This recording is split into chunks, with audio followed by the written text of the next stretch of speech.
The San Jose Sharks Audio Network proudly presents the 2025 Golden State Rookie Faceoff, live from Irvine, California.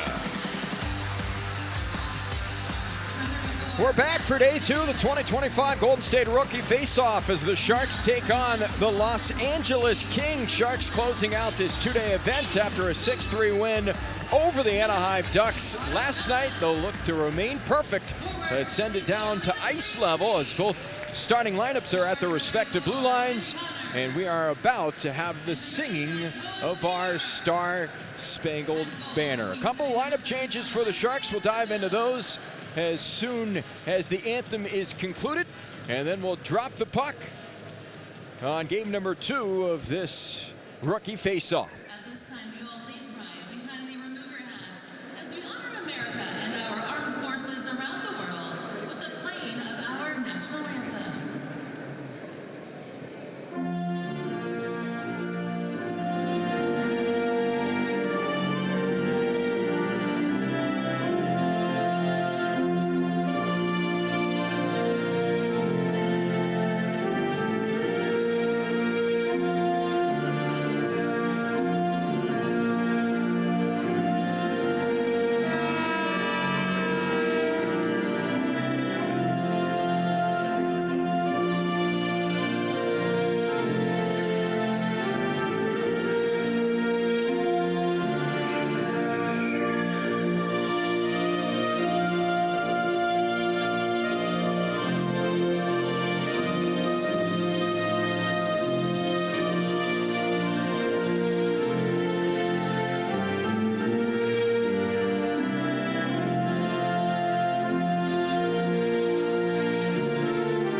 Sharks will once again don their all-white sweaters with teal pants, black numerals, and the teal trim. LA, and it's all black jerseys with the silver numbers and white trim. Matt Davids gets the start in between the pipes to our left. National champion at Denver University as a junior, signed a one-year AHL contract this summer with the Barracuda. Expected to work half the game, and then Christian Kirsch will come in halfway through the second period. He'll be opposed, Will Davis, by Isaiah Seville, a Vegas Golden Knight draft pick. Missed all of last year due to injury, signed a one-year contract with the Ontario Reign this summer. Changes in the lineup for the Sharks. They will roll with 11 forwards and 7 defense. Out of the lineup, Cam Lundy was shaken up late in yesterday's win against Anaheim. Also, Luca Cagnoni will try out. He is healthy, but just not going to play here today. And entering the lineup, Noah Beck for the Sharks, along with Jack Barr, both are defense. Puck is down, and we are underway. It's the Sharks and the Kings. For the Sharks, the final game of this Golden State Rookie Faceoff. Early chance for LA, working in on a 2-on-1, and they score. Just 15 seconds into period number 1. The Sharks get a little taste of their own medicine. They scored 33 seconds into yesterday's win, and a neutral zone breakdown leads to a 2-on-1, and a pinball job finds its way into the back of the net. Goal's going to be credited to LA's Cohen Ziemer as it just slides to the near side past goaltender Davis. May have went off a Shark en route to the net. The LA Kings do not wait long. They're on the board. They lead at 1-0. Ziemer, 3 games last year with the Reign at the end of the season. Played for the Prince George Cougars in the Western Hockey League. A teammate of Josh Ravensburger, Sharks goaltender, last year in PG. So LA on the board early. Sharks never trailed yesterday in their 6-3 win against the Anaheim Ducks. So Haviland has the puck, gave it away to Thompson in the neutral zone. Sharks do swipe it in deep, right side of goaltender Seville. From the left side, Noah Beck's shot blocked, thrown back to the net. Seville makes the save, and then it's scooted free. Twisting one towards the frame from an angle is Philip Beestead, and coming out with it for LA is Jared Woolley. Kings will look to break out of their own zone. We are 55 seconds through the opening period. Yamson, his pass stood up in the neutral zone, reels it back in and hoists it down into the left corner. Beck first on it, signed last year out of Arizona State. As it's played up the wall, signed a one-year entry-level contract with the Sharks to Noah Beck. Hard collision on the end wall as Casper Haltman dishing out the punishment. And here come the Kings on an odd-man rush again, a 2-on-1. One-timer, they score as it's pounded home on the right side by Parker Burge. So the Sharks, just like that, giving up a couple of odd-man rushes here in this first period, and they trail 2-0. That's two 2-on-1s in the opening 125 that have both led to goals. Jan Chauvin slid it over, and Parker Burge made no mistake on the 2-on-1 as he just rips one over the blocker of goaltender Matt Davis. So hard to fault Davis here in the early going. It's two glorious chances for LA, and they capitalize on both of them. So the Kings with an early 2-0 lead. And it's lifted back in on goaltender Davis. This time he'll seal it with the catching mitt. Two schools of thought. If you're the Sharks, you got a game under your belt, so you were able to knock some of the rust off. With that said, you just played last night, so in less than 24 hours, you're turning right back around. LA fresh as a daisy, and they have jumped out to an early 2-0 lead. They've got 2 goals on 3 shots. Again, hard to fault Matt Davis, the goaltender. Both goals coming on 2-on-1 rushes for LA, and both from neutral zone breakdowns from the Sharks. So face off to the left side of Davis. It's controlled by San Jose, skittered up the wall, and it'll drift all the way back into the LA zone. So I think it's Booth, 81 in black, first on it. That's skipped along. Dawson Gerwing up that right wing side, forces it near the end line. Furlong will rim it around the boards. Booth back to the net, and that's tipped just wide.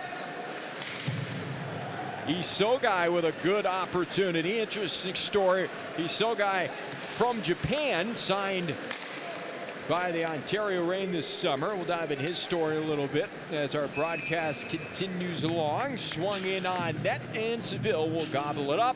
So 2-0 lead for the LA Kings. 2 goals in the opening 125 of this first period.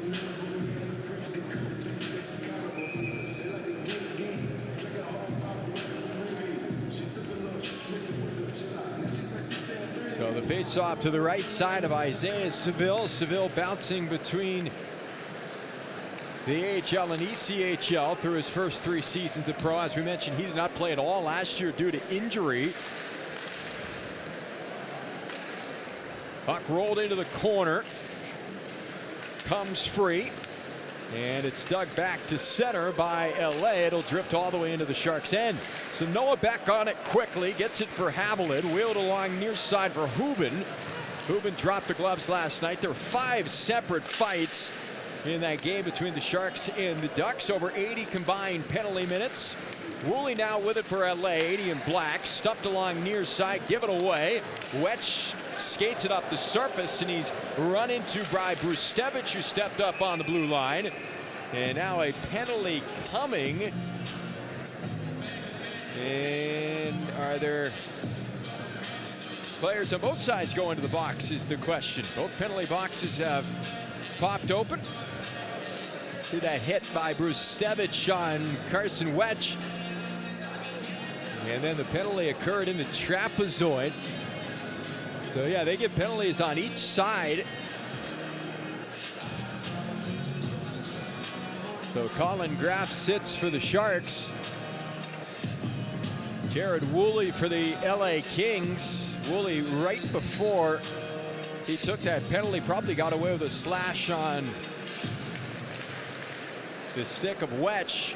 So we'll play 4-on-4 for the next couple of minutes. Some extra real estate. Sharks trail 2-0. A couple of quick tallies from the Kings. Kings over the line. Wright will drop it for Yamson. Thompson near side pocket pick. Good play by Hache, and Braden Hache will give it along for Haoxi Wang.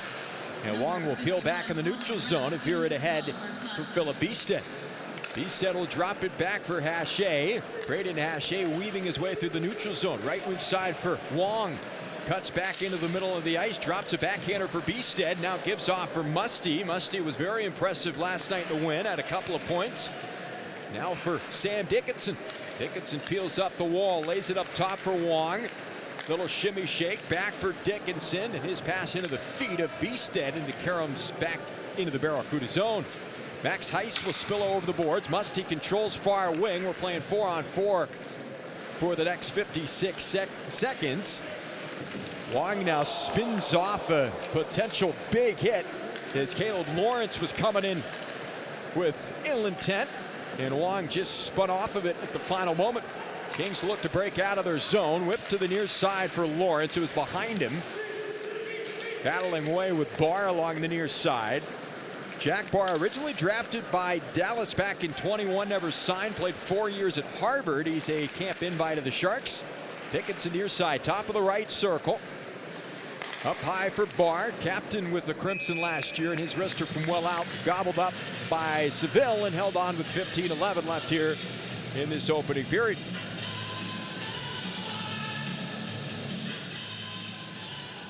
So the face-off draw to the left side of Isaiah Seville.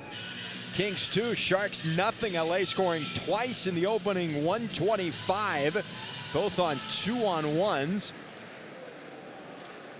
Off the draw, it's controlled by LA, playing 4-on-4 for the next 14 seconds. Work to the neutral zone. Jack Hughes with it. No, not the Jack Hughes of the New Jersey Devils, as there was a good look for LA again as Brustevich busting in on net, and a good stop by Matt Davis. Now Lawrence up the right wing side. Hughes going far post, and he put it against the grain through the crease, but wide. Sharks have been a little bit out of sorts defensively here in the opening 5 minutes and change. They have given up just too many high danger chances. Graf coming down the left wing side, pulls up, gives off for Chernishaw. Igor Chernishaw, pocket pick, good stick on that right side by Parker Burge. Burge has a goal here in this opening period as the puck is deposited in deep by LA. Kings will make a change on the fly, as will the Sharks. Haviland swings it left wing side for Heiss, and Heiss swipes it down in deep. Seville will twist it along, worked up the wall by the Kings, held in by Haviland, catch and release. Block came free, reaching out for it was Holtman, and he just could not reel it in time and then get a backhander off.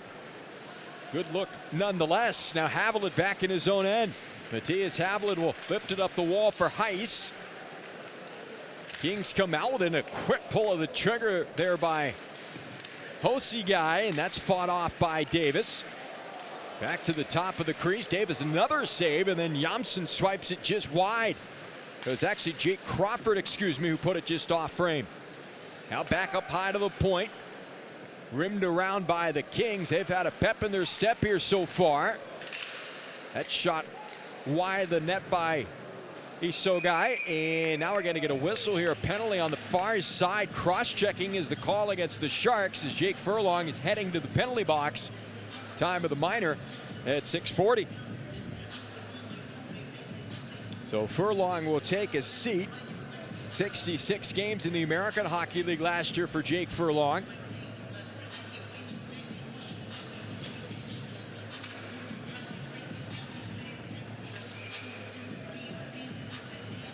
That's going to get called every time as Furlong do that extra little shot. And the King went awkwardly into the bottom of the board, so LA on to its first power play. The game already up 2-0.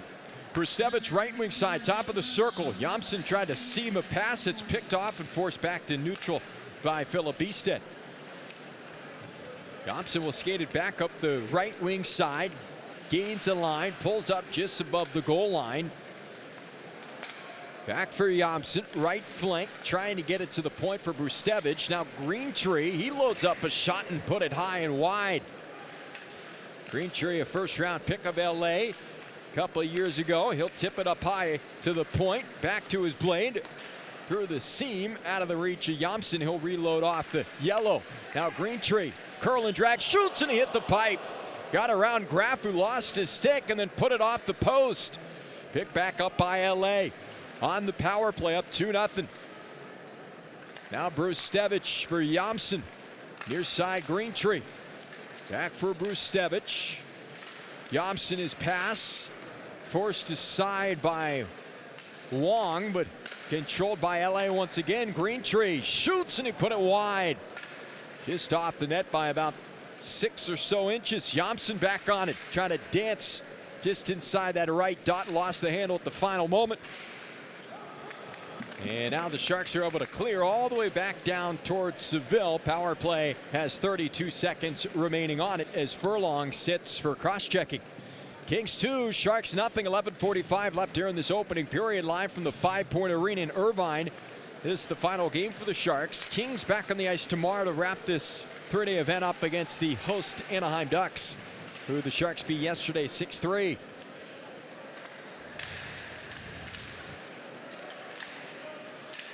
Sharks trying to clear, and Barr on a second attempt is able to clear it all the way down the length of the ice.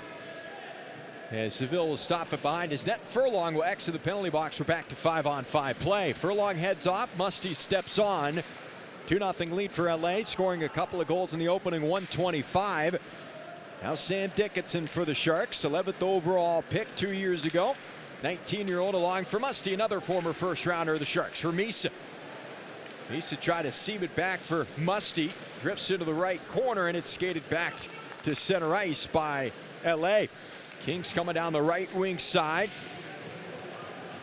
Saline was forced off the puck, and Holtman will scamper his way through the middle third. Holtman over the line, left wing side for Musty, reaches out for it, got a good shot off, and Seville gets a piece of the blocker on it to keep it out. Here come the Kings again. Saline coming down the wing, shoots, and Davis able to pinch the left arm along the left side of his pant in the butterfly, holds on with no rebound. 10:29 left here in the opening period. Shots are 6-2 in favor of the LA Kings. They lead it by a score of 2-0. LA has goals from Zemer and Burge. Zemer's goal coming in the opening 15 seconds. An assist to goal. There's a shot from the left side. They score. LA pushes its lead to 3-0. Kursana from the left point, a seeing eye blast. No chance for Davis. We have a great vantage point. And there was no way that he saw that puck. He beats him on the far side. The Kings are all over the Sharks here in this opening period. They lead at 3-0. Time of the goal at 9:35. For Kirill Kursanev. And LA now up 3-0 here in this first period. Night and day from what we saw yesterday from the Sharks, who never trailed in the game.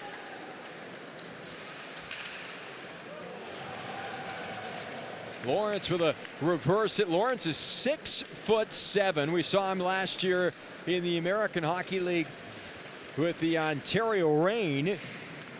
230-pound 22-year-old from Ottawa. Split last year between the Reign and Greenville in the ECHL. 9:44 left here in this first period. Sharks have some work to do, trailing 3-0. Wetch will roll it into the left corner. Looks to pull the puck back in. Tied up along the corner boards by Kursanev. Now Wetch still battling away. Gets it up top for Barr. Fakes the shot, takes a slash to the hands, no call on the play. Then he looked to center, and it gets ramped up and out of play.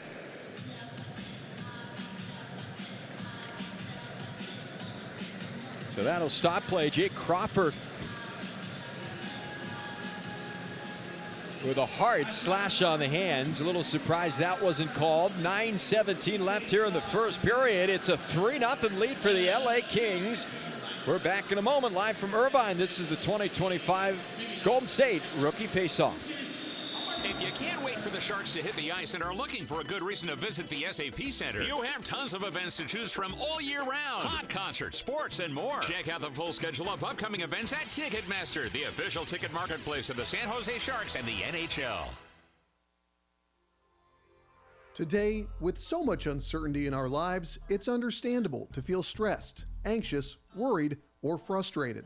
It's normal, but it's easy to check your stress and get help for your mental health with free resources from CalHope. Make a game plan by calling our warm line at 833-317-4673 or try our secure and confidential live chat today at calhope.org.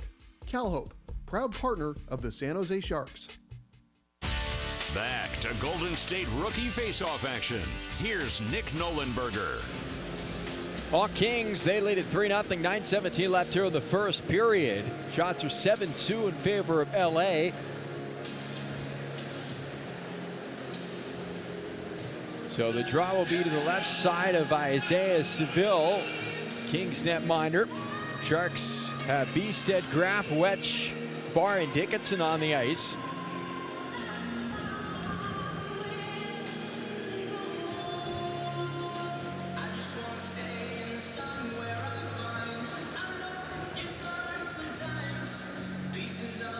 The big club will kick off the preseason 1 week from tomorrow at the SAP Center against the Vegas Golden Knights. Sharks open up the regular season against the Knights at the SAP Center on October 9th. So Beestead will dig in and take the face-off draw against Kenny Connors.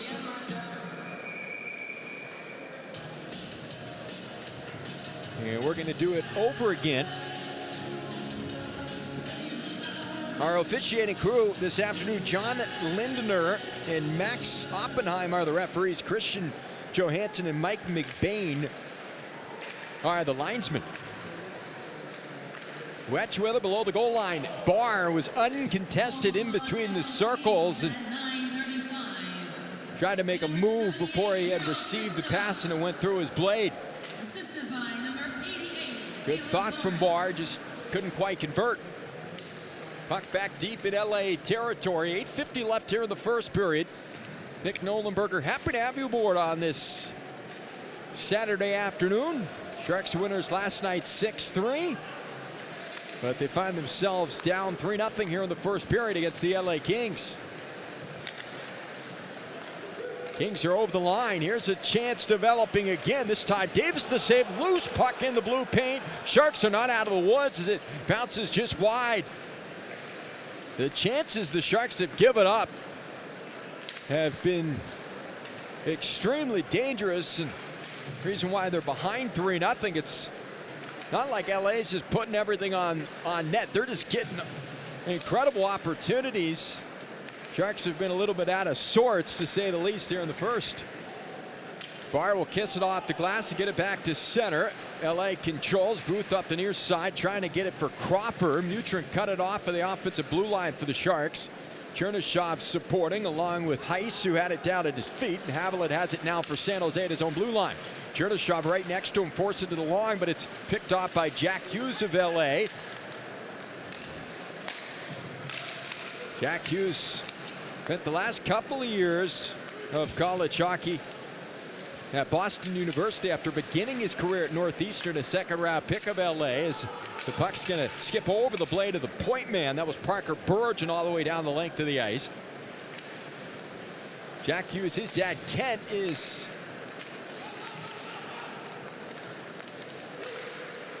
a guy who, big name in hockey, and we'll dive into Jack a little bit in his background as well. And we've got a delayed penalty here, and it's going to be touched down by the Sharks, so LA going back onto the power play.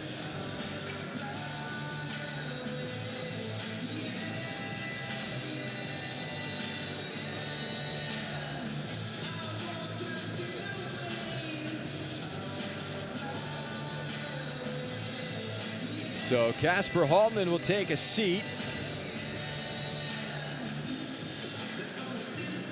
And LA has a chance to extend its already padded lead. They're up 3-0 here.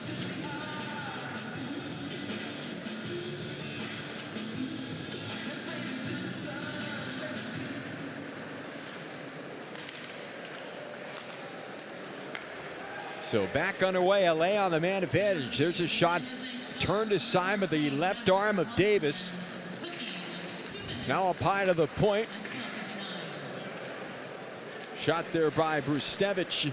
Karam's wide, picked up by Ziemer and ripped off frame and wraps around the wall. Thompson into the corner. Thompson will flick it up high for Brustevich. Near side, Greentree loads up and he pushed it just wide. Greentree hit the post in that exact spot on the power play earlier in the period. 1:22 remaining on the minor penalty to Casper Haltman. Second power play of the game for LA. Kings up by a score of 3-0. Connors now for LA. Right side, Thompson over in time. Davis as he makes the stop. Now Brustevich threw it to the net. That's tipped wide. Greentree runs it down. Backhanded on target. Swiped aside by Davis. Ripped up the half wall, but held in by LA. Connors near side shoots, and that just missed. Wraps around the wall. Brustevich on the right point. Now for Thompson. Ziemer tried to get it back to him, and now it's returned to Ziemer. Feeds a pass for Greentree, and it got just slightly tipped, and it gets past Greentree to center. Kings will make a change on the fly here on the power play.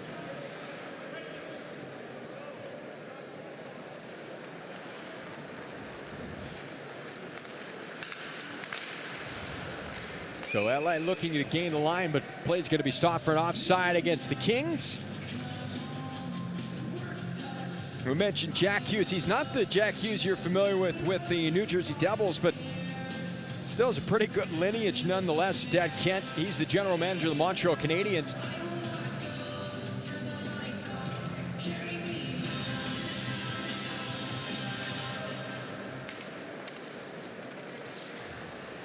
Sharks win the face-off draw, and it's sprung all the way down the length of the ice by Jack Barr.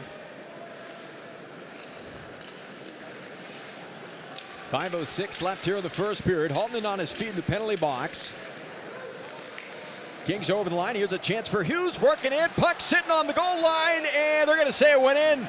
Referee right there indicating the good goal. It is 4-0 LA. As Kenta Isauga is the goal scorer.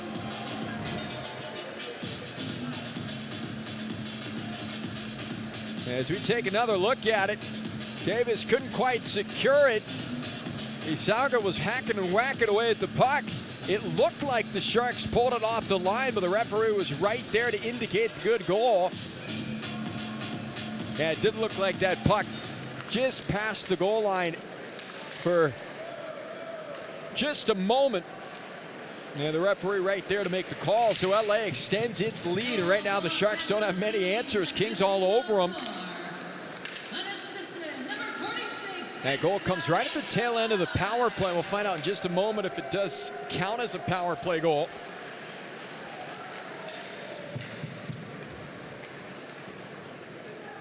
So 4.5 to go in this first period. Kings up 4-0. Not a ton of changes in the Sharks lineup from what we saw yesterday. No Cam Lund, no Luca Cagnoni, and those are big pieces. But LA has been all over the Sharks from the opening faceoff.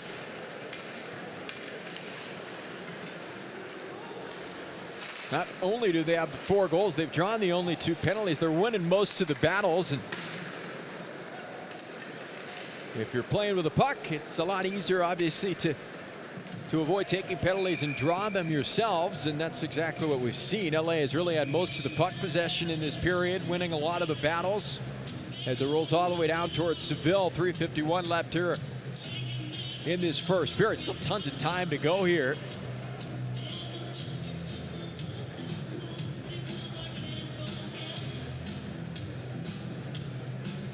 So the draw will be to the right side of Isaiah Seville. Seville, 24-year-old from Anchorage, Alaska. Played his college hockey at Omaha, Nebraska. Off the draw. Here's a good look for Graff, and somehow Seville gets just a piece of it. Top of his goal stick near the knob, I think, is where it caught. Best chance of the afternoon by far for the Sharks. And right now the puck luck is not going in favor of Team Teal, as Seville was very cleanly beat, but his stick bailed him out. Here comes Graff again, trying to dance his way through. Got a backhander off, not a ton of steam behind it. And Seville turns it aside. Little pep in the step of the Sharks here now. Down 4-0 as a skipping shot from well out by Haché is swallowed up by Seville.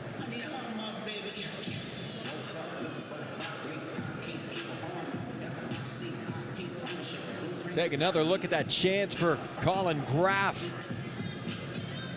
Don't get much better than that in Seville. Make his goal stick for that save as the drive will be to the left side of the LA netminder.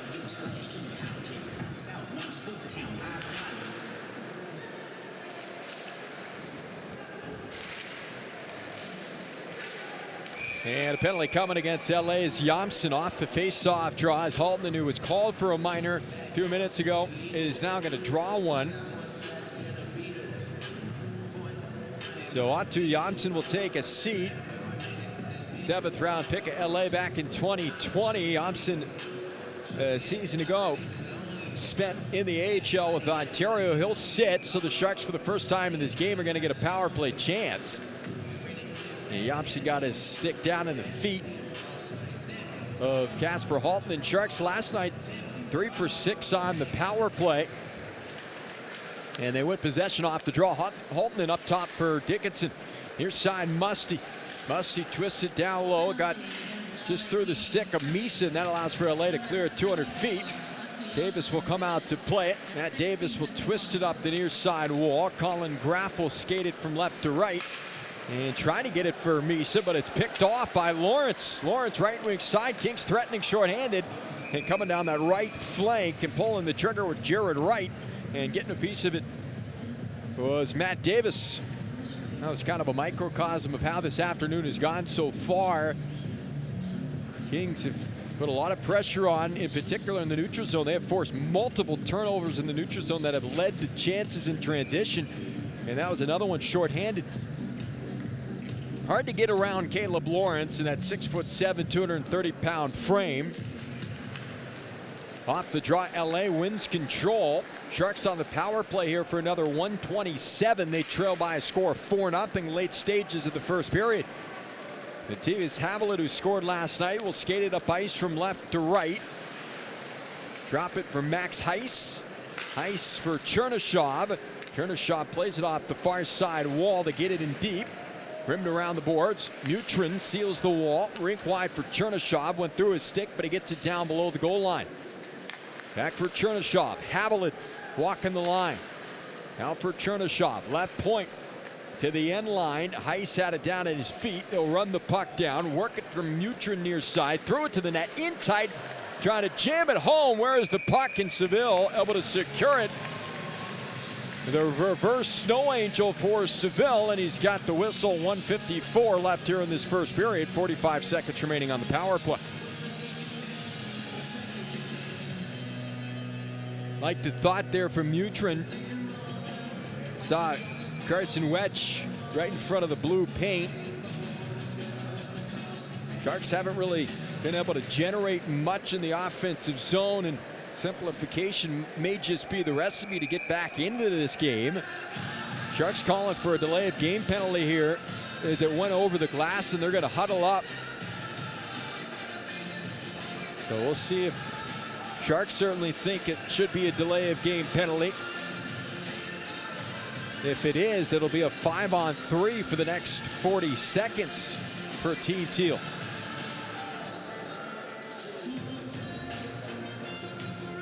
The length of this conversation makes you think the officials didn't quite see it, but let's see what the call's going to be.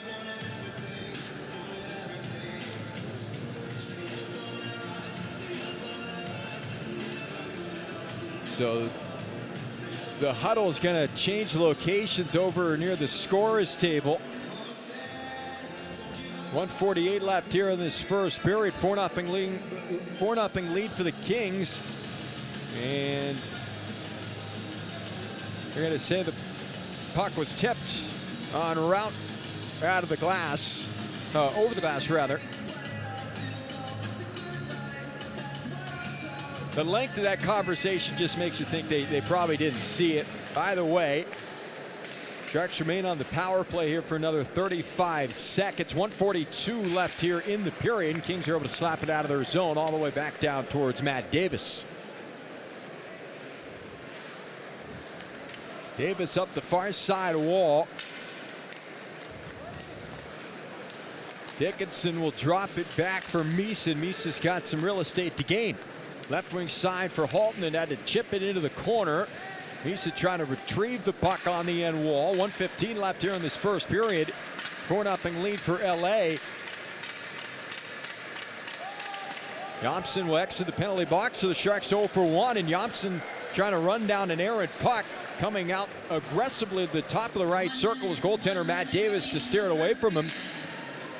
But nothing doing on that power play, and the score remains 4-0. Here come the Kings again as we're back to 5-on-5 play. Isoga's not the biggest of guys. He's got a goal here in this first period, but I've already seen him throw the body. He can certainly handle some of the physicality. Listed at just 5'11", and just threw a body check on Braden Haché, who looks like he's got about a foot on him and held his ground. So the draw to the left side of Matt Davis after the whistle. 41 seconds left here in this first period. 4-0 lead for the LA Kings. They scored a couple of quick ones in the opening 1:30 of this first period, and they have not looked back. They have kept the pedal to the metal here in this first period.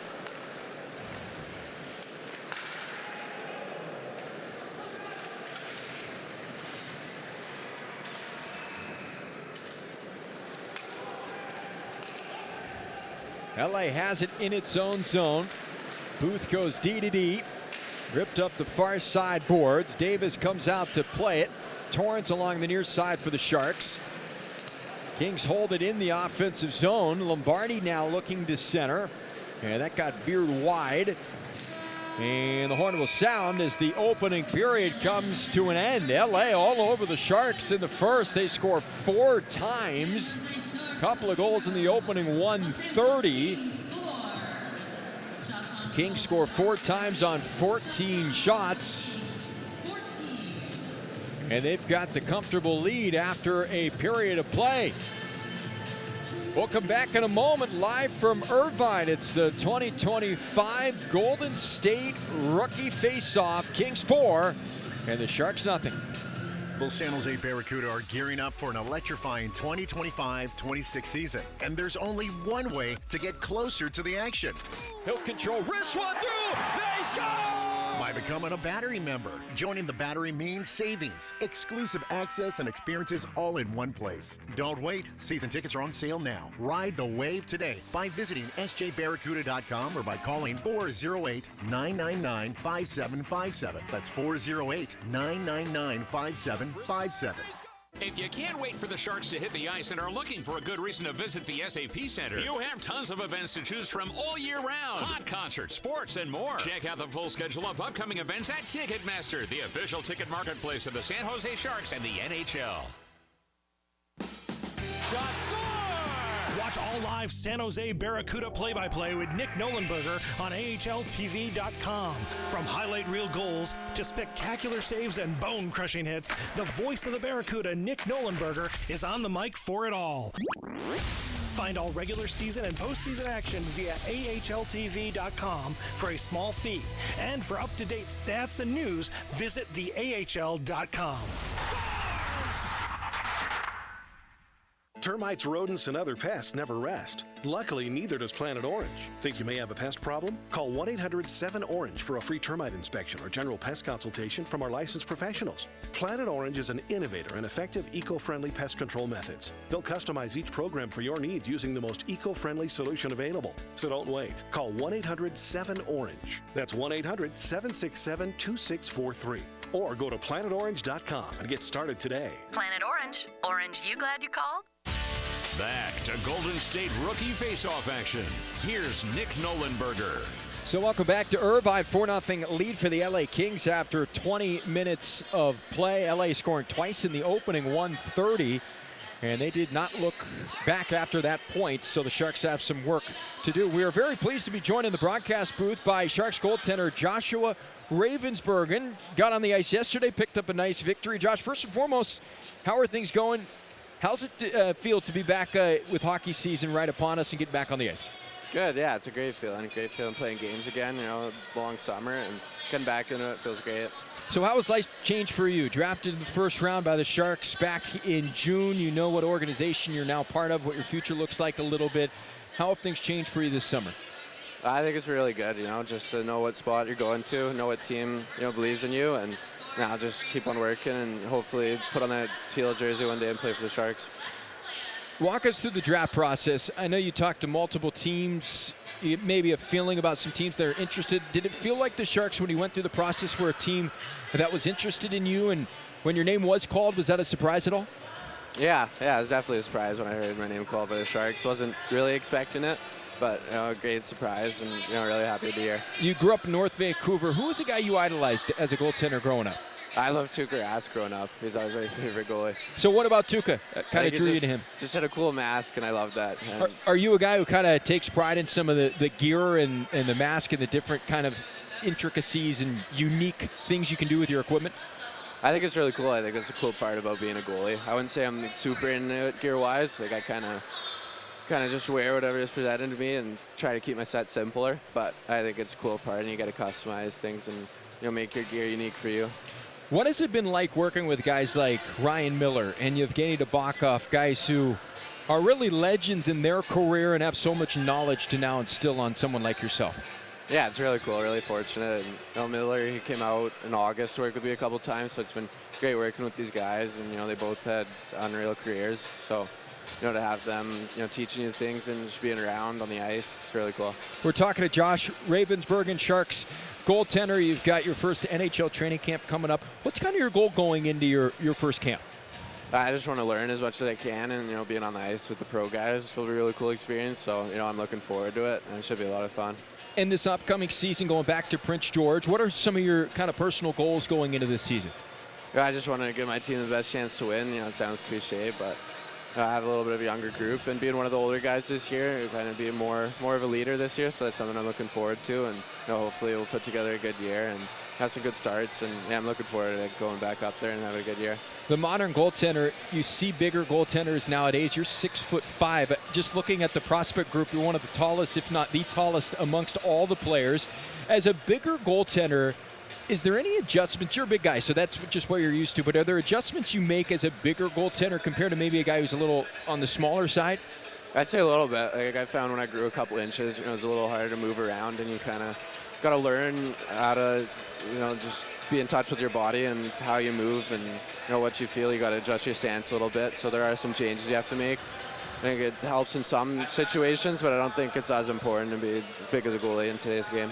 How would you describe your style of play?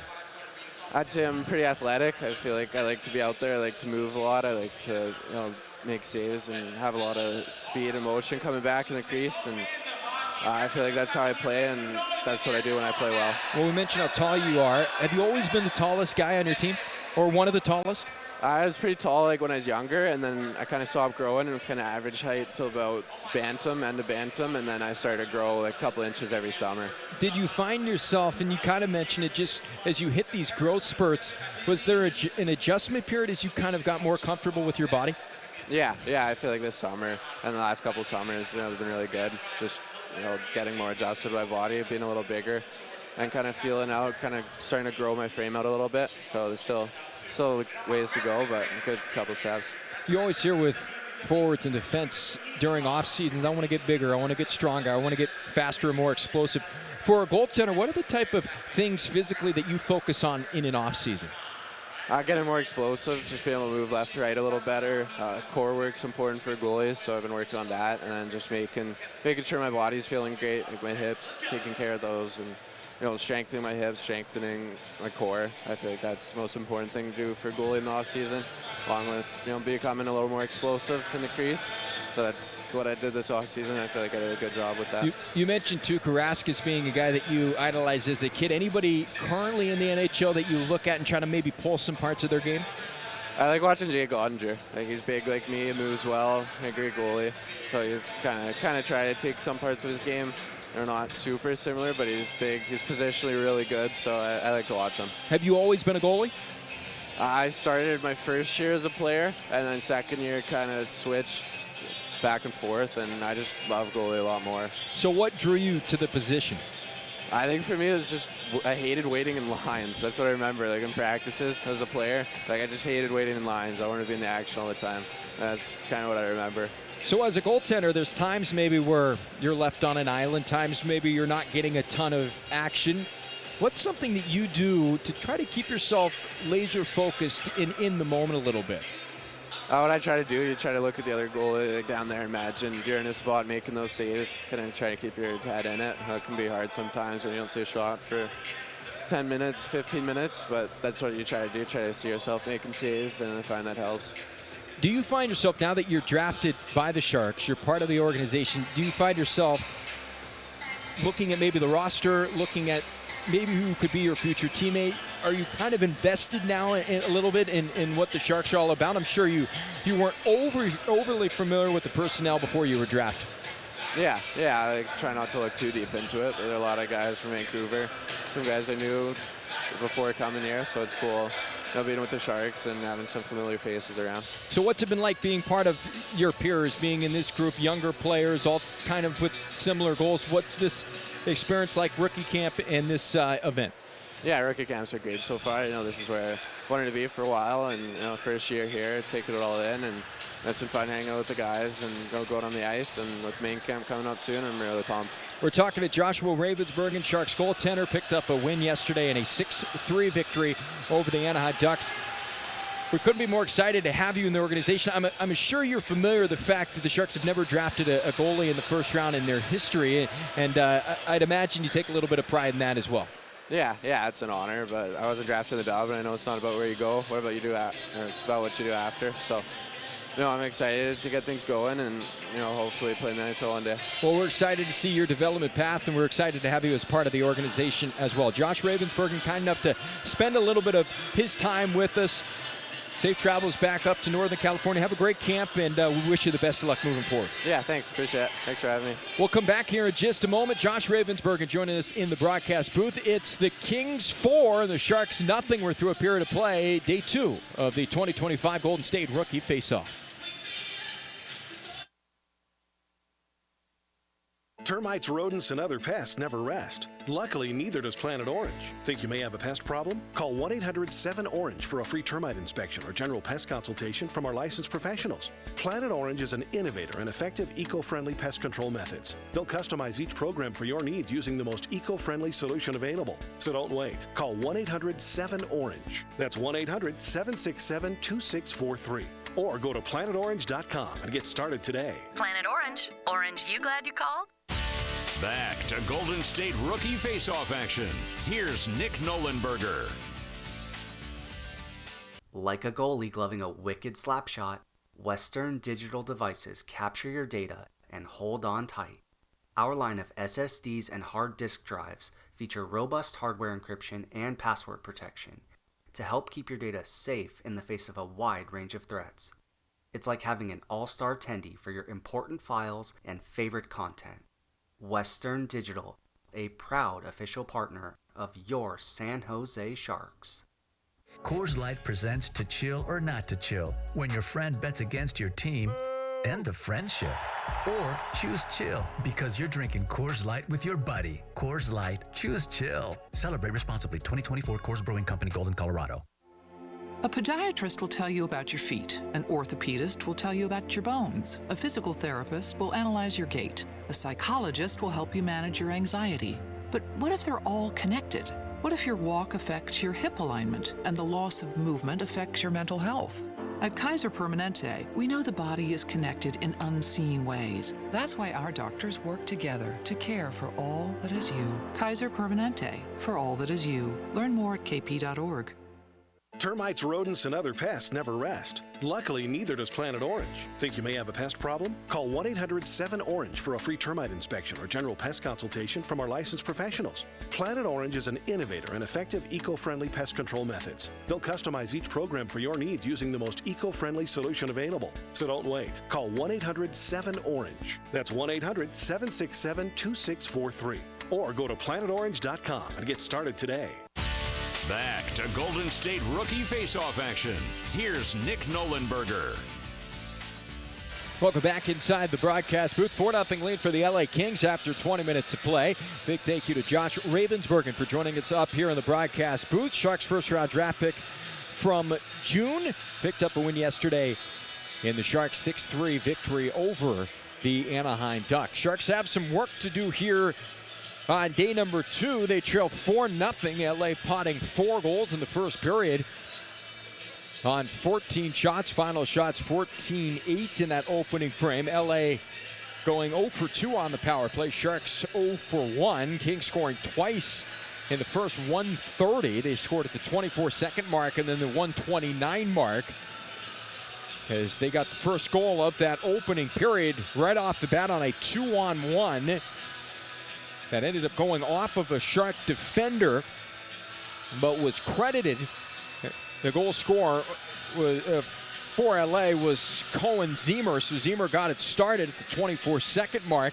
LA would tack on another goal just over a minute later. Parker Burge would find the back of the net on another 2-on-1. LA would make it 3-0 on a point shot, kind of a seeing-eye point shot from Kirill Kirsanev. Kirsanev's goal coming at 9:35, and then at 15:04, LA would score again on a goal that was tightrope in the blue line, and it was deemed it had passed the goal line. Kent Isoga, the Japanese-born forward, gets credited with the goal, so LA with a 4-0 lead after 20 minutes of action. We'll step aside, come back in 30 seconds for period number 2. This is Golden State Rookie Faceoff action. If you can't wait for the Sharks to hit the ice and are looking for a good reason to visit the SAP Center, you have tons of events to choose from all year round. Hot concerts, sports, and more. Check out the full schedule of upcoming events at Ticketmaster, the official ticket marketplace of the San Jose Sharks and the NHL. Today, with so much uncertainty in our lives, it's understandable to feel stressed, anxious, worried, or frustrated. It's normal, but it's easy to check your stress and get help for your mental health with free resources from Cal Hope. Make a game plan by calling our warm line at 833-317-4673 or try our secure and confidential live chat today at calhope.org. Cal Hope, proud partner of the San Jose Sharks.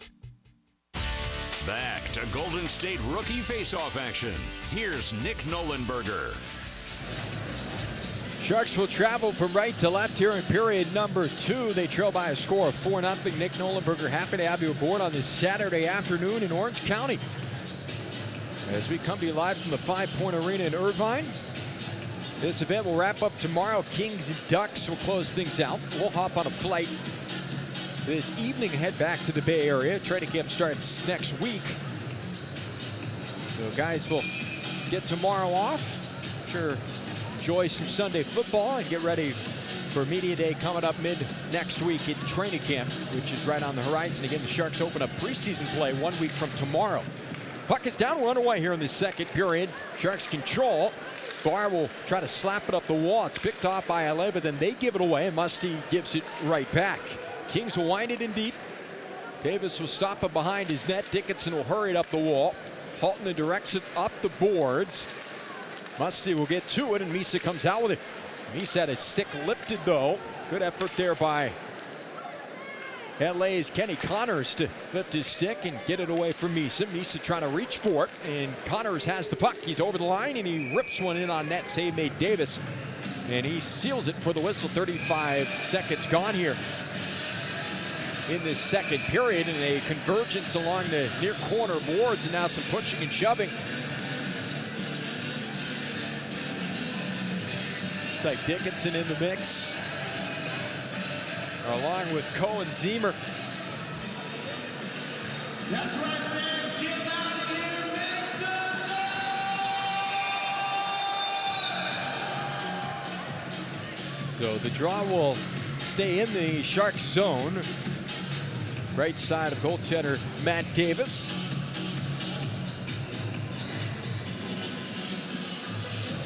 Davis, a two-time national champion with the Pioneers. The first title he won, he was the backup behind Magnus Chrono, one-time Sharks prospect, and then took over the reins and won a title himself a couple of years ago as a junior. Beasted now will swing it to neutral ice, and Colin Graff will direct the puck in deep.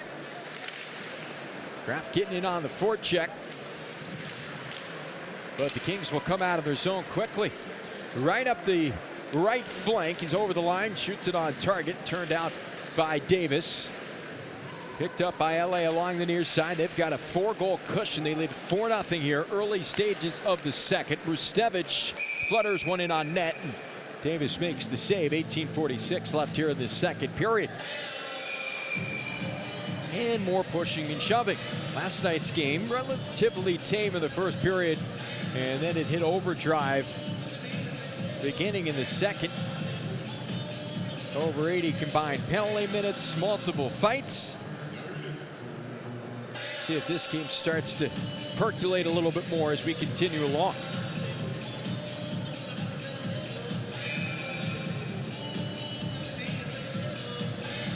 So the draw will be to the right side of Davis. Jimmy Lombardi will take the draw. And off the face-off, the Sharks come out with it. Neutron escorted it out of his own zone.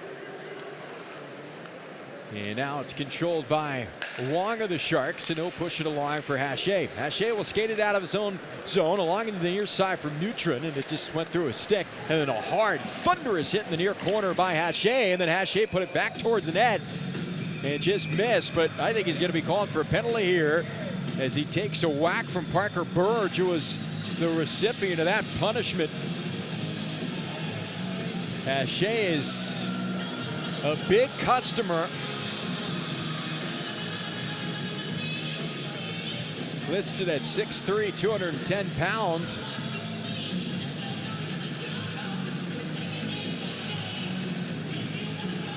So Haché called for a penalty on that hit on Burge. Interference the call, so the face-off draw will be to the right side of Matt Davis. Burge had already released the puck. It was a little bit late, and that's why the call was made. So the Kings have a chance on the power play here, their third of the afternoon, to extend their lead. They lead at 4-0. Brustevich near side. Played it along to the left wing. Twisted down low by LA. Pulled in by Sam Dickinson and played down 200 feet. So Misa and Musty spill over the boards for the Sharks as Wetch and Beasted step off. Kings will travel from left to right here. Connors is over the line, 34 in black up top for Brustevich. Left wing side, shot to the net blocked by Furlong. As Greentree's the one who pulled the trigger. Another hard hit. We're maybe going to get a scrap here. Gloves are off. Musty dropped the gloves. He was looking to go with Connors, and Brustevich steps right in and answers the bell. So Quentin Musty dropping the gloves here. Both players holding on to each other. Brustevich and Musty. Musty trying to get an uppercut off.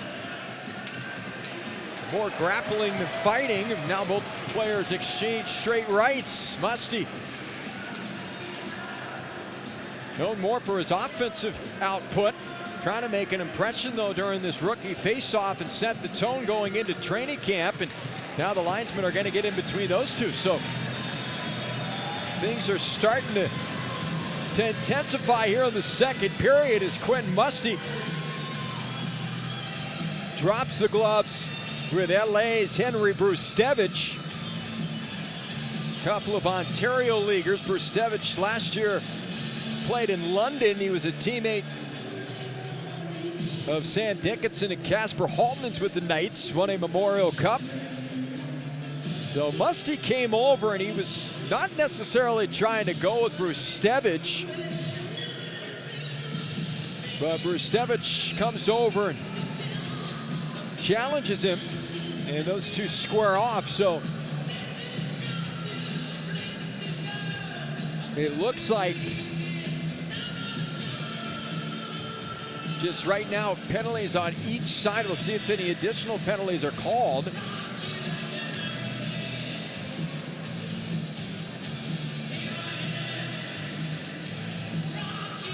Musty threw the initial hit on that far side, and then almost expecting the retaliation, he's the one who dropped the gloves first. And then Brustevich comes over, and those two end up going. And now Hubin's going to make his way over to the penalty box. So likely an additional penalty is coming against the Sharks. Now they've taken the LA King penalty off the board here. So it will be the additional minor for boarding is what we assume. So the face-off draw will be to the right side of goaltender Matt Davis.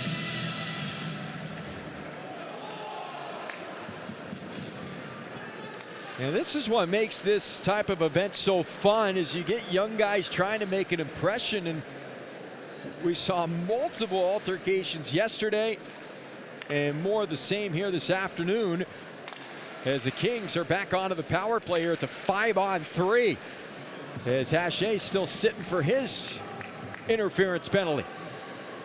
Kings will have to regroup here on their own end. Carried up the right side by Solin. Now Jamson has it. Jamson surveying. Back for Solin. Top of the left circle. Down low, he'll play. Greentree trying to thread the needle. Now Solin, top of the left circle. His shot pass tipped wide. Tap back up top for Jamson. Drifting towards the right dot. Back for Solin. Holding. Greentree on the backhand stick. Stopped by Davis in tight and cleared out by Bistad. It's a good save by Matt Davis as the puck is cleared all the way back down the length of the ice. 16:29 left in the second. Kings 4, Sharks nothing. LA on a 5-on-3 for the next couple of seconds as Haché will leave the box. It's now a 5-on-4 power play. Power move to the net. That's a great stop. I don't know how Davis came up with the save in tight. Now Jack Hughes with it, top of the right circle for LA. Now up high to the point. Back for Hughes on the end line. Little give and go. Jack Hughes surveying. Kings on the power play here for another 18 seconds. And Davis able to seal it along the near side post as LA had a look. But Davis keeps it out. 16 seconds remaining on the power play. 15:49 remaining in this second period. 4-0 lead for LA.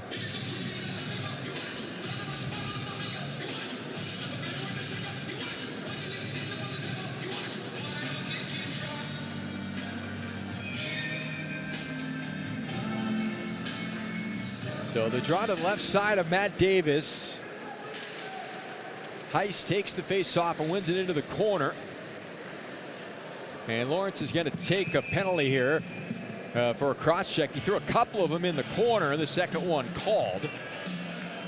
So you can only get away with it for so long. So Caleb Lawrence will take a seat.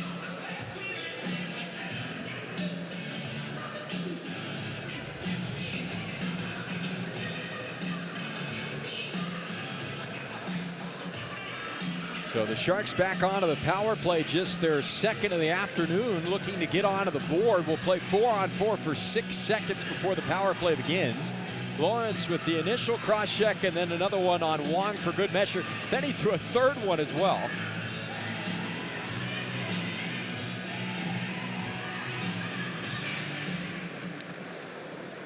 And off the draw, the Kings win the face-off, and it's slapped around the boards and all the way down the length of the ice.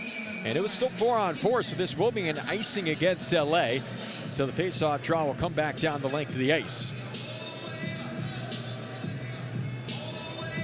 Hubin came out of the box, serving that minor against Musty. So Sharks would now begin their power play with 1:53 remaining on it. 15:32 left here in this second period. Kings 4 and the Sharks nothing. LA doing all its damage in the first. Off the draw, Dickinson for Misa.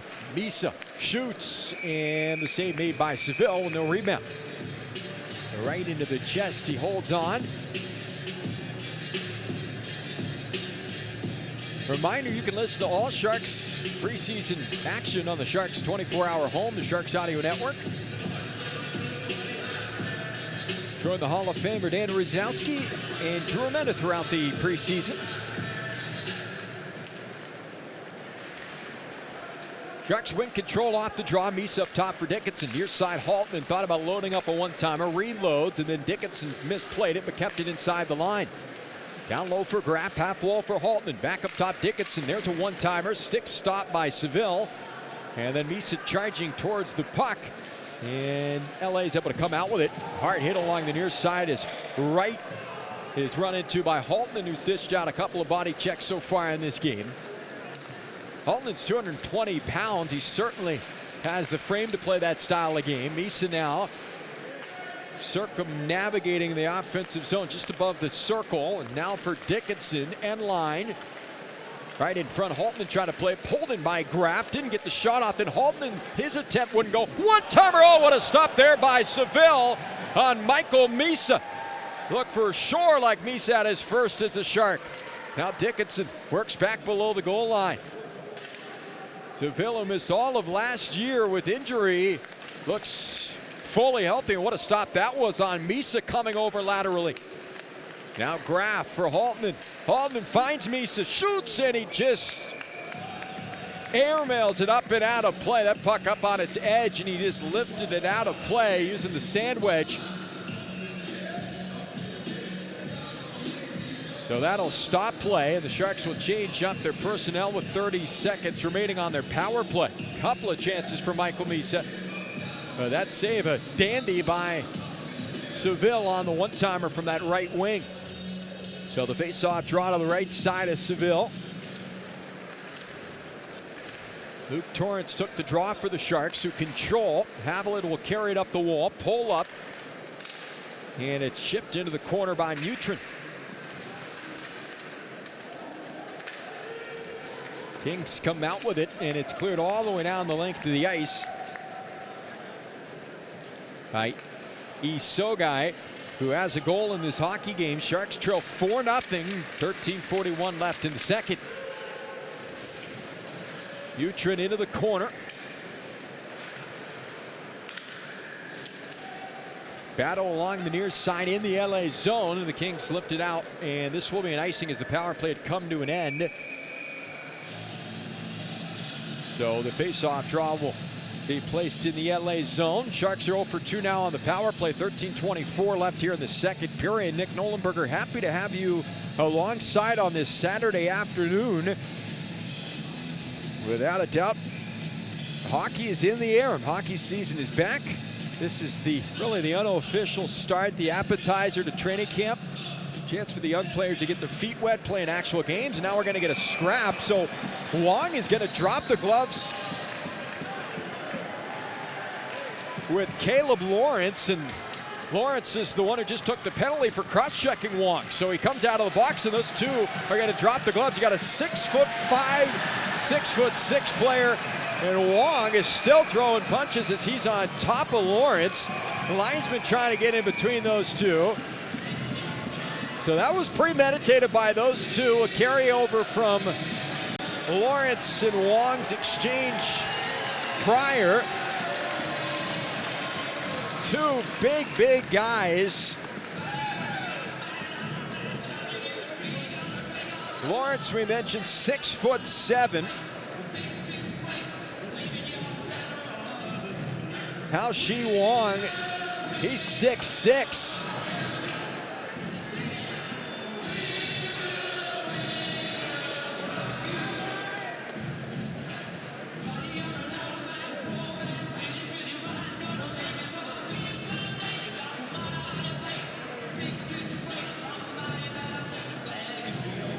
So we saw multiple fights yesterday, a couple more here today.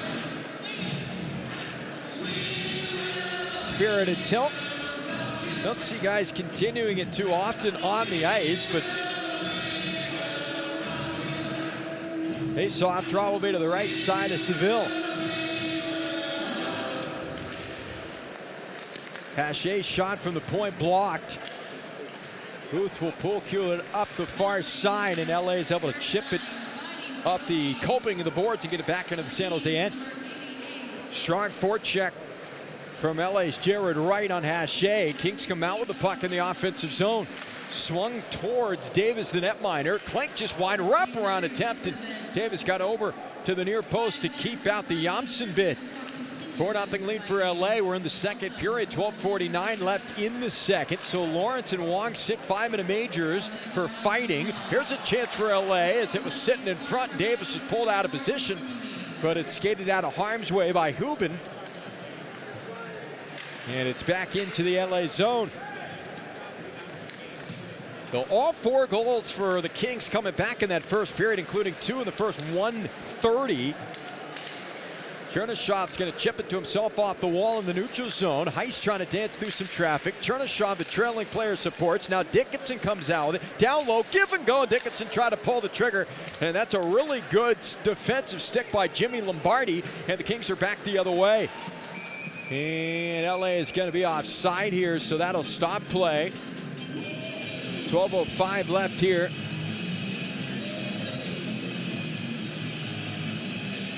$4-0 lead for LA. And they've actually given 10-minute misconducts to both Wong and Lawrence for continuing the altercation, as the two are both on the ice and continue to try to throw punches. And now the penalty boxes have been open, and Lawrence is going to make his way across the ice. Or excuse me, that's Brustevich.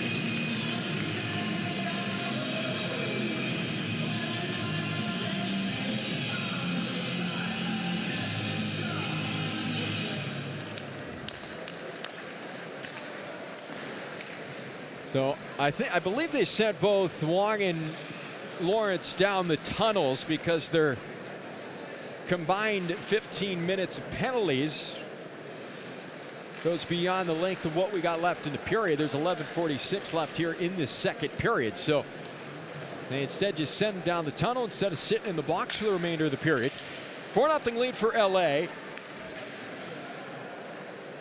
Lombardi will play it into the corner, and it's picked off by the Sharks, and Mutrin will bring it up and over the blue line into the offensive zone. Places it into the right corner.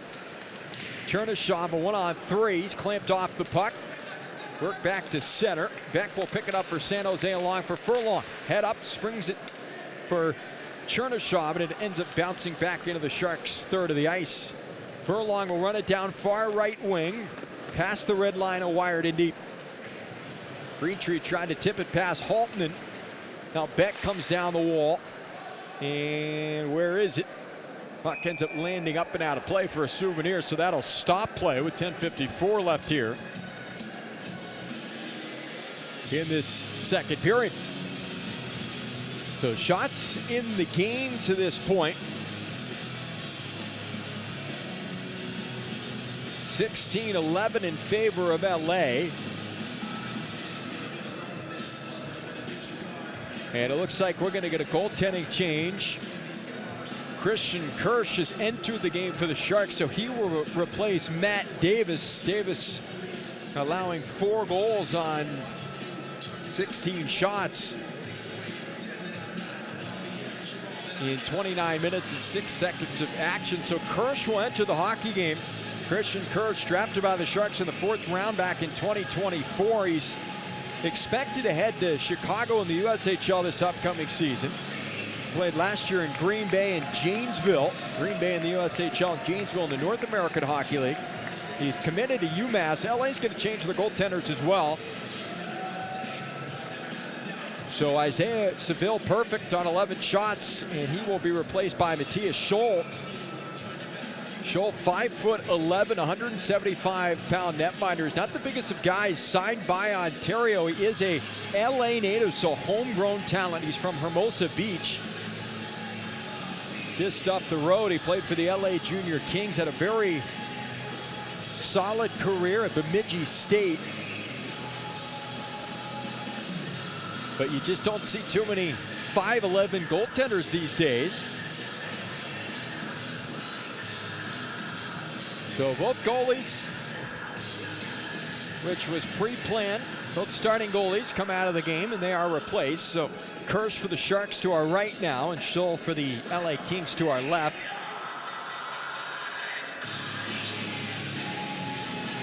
Matthias, his brother Thomas Scholl, played last year in the ECHL. He too is a goaltender. With the Idaho Steelheads, he was a part of that team last season. 10:54 left here in the second period. And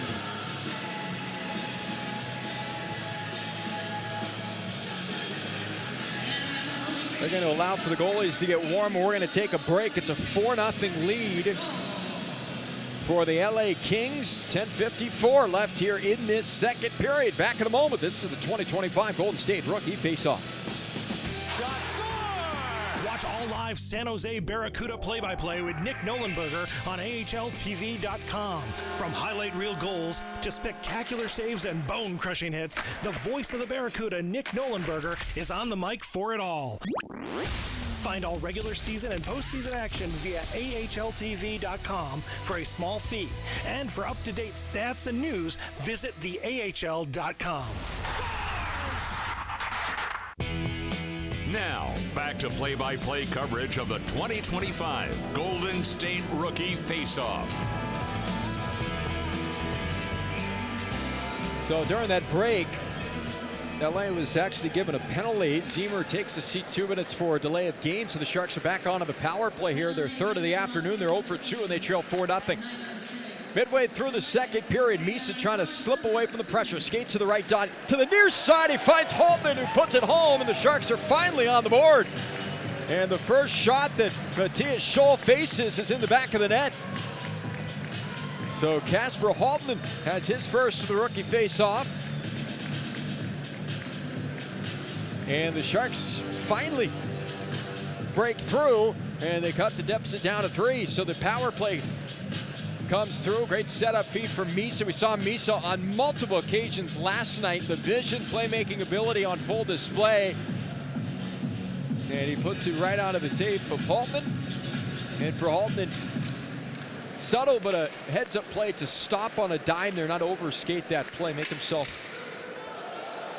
an easy target for Meeson. Watch out as that puck quickly heads out of play. Luckily it landed in the concourse where no one was standing, so that'll stop play. 10:34 left here in this second period. So a power play goal for Kasper Holtman. Holtman this year with London in the Ontario Hockey League. 21 goals. Also had a couple of goals with the Barracuda. He started the year in the AHL and then rejoined his junior club, but it was all about the playoffs for Holtman.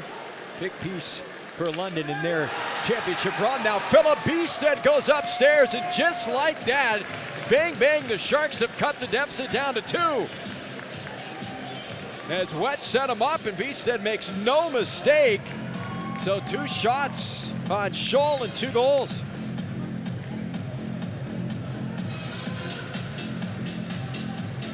Again, hard to fault these goaltenders, not given much of a chance. But we mentioned Scholl's size. He's a little bit undersized at 5'11", and gives up a lot of the net there. No chance to get over in time at Beestead. That's easy picking. Great setup feed in the Sharks. They have scored a couple of quick goals and are right back in this game. Time of the goal for Philip Beestead at 9:41 of period number 2. So how the tide has turned here in this second period. Goalie change, and Sharks have potted a pair. And now Kirsch forced to make his first stop as he snares a distance wrister. And some more pushing and shoving right in front of the Sharks net as Haché has his arm wrapped around LA King.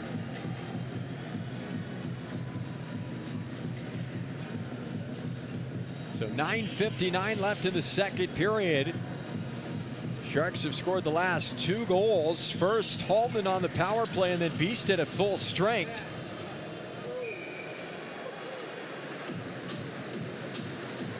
Goals come in less than a minute apart. 9:17 and then 9:41. We very much have a game all of a sudden. Sharks have scored 2 quick goals and now trail by a count of 4-2. As we're just past the halfway point of the second period, 9:59 left in the second. Live from Irvine, this is the 2025 Golden State Rookie Faceoff. If you can't wait for the Sharks to hit the ice and are looking for a good reason to visit the SAP Center, you have tons of events to choose from all year round. Hot concerts, sports, and more. Check out the full schedule of upcoming events at Ticketmaster, the official ticket marketplace of the San Jose Sharks and the NHL. Today, with so much uncertainty in our lives, it's understandable to feel stressed, anxious, worried, or frustrated. It's normal, but it's easy to check your stress and get help for your mental health with free resources from Cal Hope. Make a game plan by calling our warm line at 833-317-4673 or try our secure and confidential live chat today at calhope.org. Cal Hope, proud partner of the San Jose Sharks. Back to Golden State Rookie Faceoff action. Here's Nick Nolenberger. Couple of quick goals for the Sharks. First, Casper Holtman from Michael Misa and Sam Dickinson on the power play. That was at 9:17. And then at 9:41, just moments later, Philip Biesta, the recipient of a Carson wedge pass. Dickinson also picking up an assist on that goal. And the Sharks have life here. It's now a 4-2 LA lead. Both teams swapping their goaltenders. As Kirsch is now in for the Sharks and Scholl is in for the LA Kings. Scholl has faced 2 shots since coming into this game, and both of them have ended up in the back of the net. Hard to fault him, though, the first on the power play, and the second on a odd man rush. So the draw to the left side of Christian Kirsch. Kirsch, 19-year-old from Switzerland, 6'2", 193 pounds. Off the draw, Holtman will lift it to center. Slap back into the Sharks' end.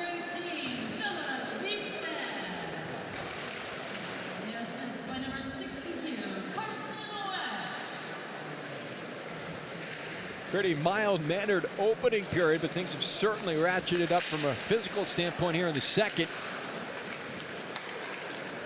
Kings will carry it into the offensive zone down the left wing side. Cut off by Jack Barr. Barr 98 in white will tap it below the goal line. Pulled in Hache, and Braden Hache will skip it along for Holtman as it clanks into the right corner. Gasper trying to get inside positioning. Pulled in by Parker Burge of LA. Rolled up the near side boards and now reversed to the far side. Furlong will jump down from his point spot to look to keep the play alive. He's supported by Max Heiss. Steered towards Scholl, the goaltender, who plays it back into the corner. Now Musty directed on net there by Mutrin, and they have grazed the left pad of Scholl, the netminder. Kings get it back to center. This game is completely flipped on its head from what we saw earlier. The Sharks playing with some confidence now. Heiss just got high stick. Penalty coming against LA here, so the Sharks going right back onto the power play. 8:38 left here in the second period. It's just going to be a 2-minute minor for high sticking. And it looks like Dawson Gerwing is heading into the box. Camp invite of the Kings, played last year in both Cologne and Swift Current in the WHL. So that power play unit that just scored is right back out onto the ice. Misa will center the group with Holtman and Graff playing the wings. Musty on the right point with Sam Dickinson. Off the draw, Musty had drifted from the right side. Wright came out with it, and he'll get it all the way back into the Sharks' end. Kirsch will hand off for Dickinson. And Dickinson will play it along for Colin Graff. 51 in white, carries speed through the neutral zone, dances his way through some black sweaters. Plays it near side for Holtman, dribbles to the point for Dickinson, back down the wall. Holtman trying to slip away. Now Musty, top of the right circle. His shot got tipped over the net. And do we have another penalty coming? Nope, no call on the play. Holtman looked like he was tripped up. No call though. Sharks still on the power play here for another 118. Kings get it out of the zone and it's worked into the left corner. Holtman will run the puck down into zone end and spring it near side for Misa. Here comes Michael Misa over the line. Drops it for Colin Graff. Graff holding far side. He tried to play it for Musty, and it got tipped to the final moment. Now a good hold there by Misa. He dropped to both knees inside the blue line, but a second attempt by LA, and they stuff it back into the Sharks zone. Sharks regroup though. Musty's over the line. Quinn Musty finds a man, Haltman. High slot, shoots, and it grazed off the glove hand of Scholl. Just got a piece of it. Thrown back in front. Heiss, his wrister, that's blocked. Lombardi able to get a piece of it. And LA works its way back to center. But the Sharks are able to recover in the neutral zone. 7:05 left here in the second period. Sharks have scored the last 2 goals. They trail 4-2. They're on the power play for another 22 seconds. But they give it away. Greentree now for LA. Left wing side, Lombardi. Dropped it for Greentree, and he'll backhand it all the way back into his own end. Butrin coming off the bench will try to hurry to it. The goaltender Scholl rims it around the wall. Now Heiss, and it's poked off his blade. Greentree will scoop it up. Out of the box for LA is Gerwing, so we are back to 5-on-5 play, and the game remains a 4-2 LA lead. Avalid will skate his way through the neutral zone. Pushed into the corner by Chernyshov. 6:20 left here in the second period. And puck ends up going in on Scholl. He tried to get his trapper on top of it to get the whistle, but it comes free, so play will continue. Thompson up the near side. He's cut off by Barr as those two converge into the right corner boards in the Sharks' end. Jack Hughes now battling away with Igor Chernyshov. Hughes comes out with it, trying to dance his way along that left side, and his shot is ramped over the net. Recovered by LA. Left side, it's played all day. There's a shot from that left side by Jared Woolley. Caught something en route to the net and ends up going wide. Now Jobson for the Kings. Satu Jobson holding on to the puck, shadowed by Chernyshov. Now Bruce Stevich along the right point, works it into the corner. 5:32 left here in the second period. 4-2 lead for LA, live from the Five Point Arena. Day 2 of the 2025 Golden State Rookie Faceoff. Now Beestead on the far wing, just outside the offensive blue line. Sharks come out with the puck. They may have a chance here. Misa going to the net. It's thrown in front. Is working his way towards the target was Hubin. And Scholl ended up making the save. LA's got it again. Woolley. Here's side for Crawford. Hubin now into the left corner. Woolley gets rid of it just as he takes a hit from a forechecking Shark. 4-2 lead for LA. Sharks have scored the last 2 goals. Kings have not scored since the first, where they potted 4 goals. As the puck is saucered back into the LA zone, Brustevich has it. His older brother plays for Calgary in the American Hockey League. 4:28 left here in this second period. It's a 4-2 LA lead. Graff will play it along for Musty. Musty veers his way over the blue line. Shimmies it up the wall. Now Haché on the right point. His shot from distance tipped over the net. Run down by Graff along the near side wall. Kings have it now. Battle continues. Musty's gonna try to work it free. Now Angus Booth to the far side, and it's chipped up the wall and back to center by the Kings. Now Dickinson for the Sharks up the boards in a foot race to it. Mutrin will get to the puck in the offensive zone. Good effort by Teddy Mutrin. Now for Quinn Musty, tried to center in front, but no one was home, and the Kings are able to work it back up the left side. Sam Dickinson now controls for the Sharks in his own zone. Dickinson up the near side. He's over the line. Dickinson far side has him in. Oh, what a save there by Scholl, coming over laterally, and he stones Max Heiss. Outstanding save there by Matthias Scholl. Needed every inch of his 5'11" frame to get over, and he showed off the cat-like athletic ability to make that left pad stop. That looked for sure like the Sharks were going to get within a goal. Kings goaltenders have made a couple of saves. That was almost a near identical save to one that Isaiah Seville made earlier in the game on Michael Misa. As we get another look at it, Sam Dickinson going coast to coast, and he puts it right on the tape of Max Heiss. And that's an outstanding effort from Matthias Scholl to get over with that left pad and keep it out. So it remains a 4-2 LA lead. You see some of the ability, though, there from Dickinson from his own zone all the way down the length of the ice and then finding Heiss on that back post. Wraparound attempt there on the far side. Stoned by Kirsch, bid by Zemer. And the Sharks are able to hoist the puck out of their own zone all the way back into the LA end. Sharks will make a change on the fly. 2:30 left in the second period. Greentree taps it along. It's chipped up the wall and into the right corner by Jan Chauvin. And now the Sharks are in transition. Colin Graff leaning on his man. Kings have the numbers advantage in their own zone. But Chernyshov's now going to work it below the goal line. Graff trying to slip away. He does so successfully. He gets it up high to the point for Haviland.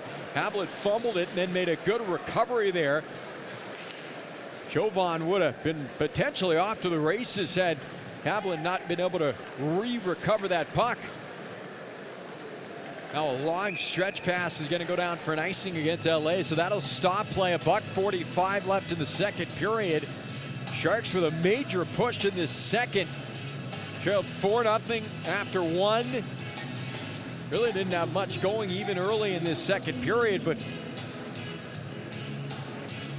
two quick strikes less than a minute apart. As San Jose back in the game, trailing 4-2. Sharks win the ozone draw. Furlong shot blocked by Hughes. It ricochets back to center. Beck will run it down for San Jose. Feed it for Furlong. Push for Misa. Try to slip and elude contact from Lombardi. Lombardi's now on the puck for LA. They're into the zone. Good effort there by Furlong. He blocked a little shot pass attempt. Back to the point is played. LA in the offensive zone, controlling. Brustevich, his bid from distance, blocked by Musty into the corner. Haltman now finds Musty in the neutral zone, and Quinton's over the line. Musty's going to draw a penalty here, and the Sharks going back onto the power play. Hooking is the call. Time of the minor at 18:55. As this game is shifted, and the momentum is now in the favor of the Sharks, you see San Jose starting to draw more penalties as well. We talked about it earlier. If you're playing with the puck a lot, you're going to draw a lot more penalties, and you're obviously not going to take as many either. And we have seen the Sharks really start to find their game in this second period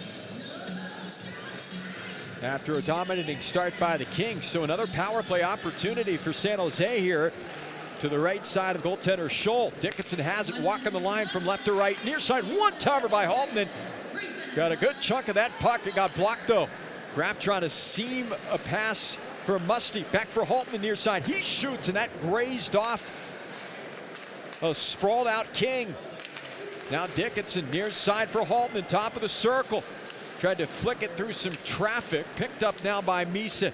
Misa gets it for Graff. Colin Graff to the near side for Haltman. 32 seconds left in the period. Thrown to the net. It got ramped into the chest of Musty, parked in the back post. He'll skip it up high to the point for Dickinson. Back for Misa. Misa for Musty. Shoots from a tight angle. Save made by Scholl. Picked back up by Misa. 16 seconds left in the period. Thrown to the net. Pinballed on net. That's a good save by Scholl. Some friendly fire. Whistle is yet to be blown. Pulled out by Graff. Looks to wrap. A shot and a goal from Sam Dickinson. There was a delayed penalty. Mass humanity in front of the net. And it pops out to Dickinson, who rips it past a sprawled out Matthias Scholl.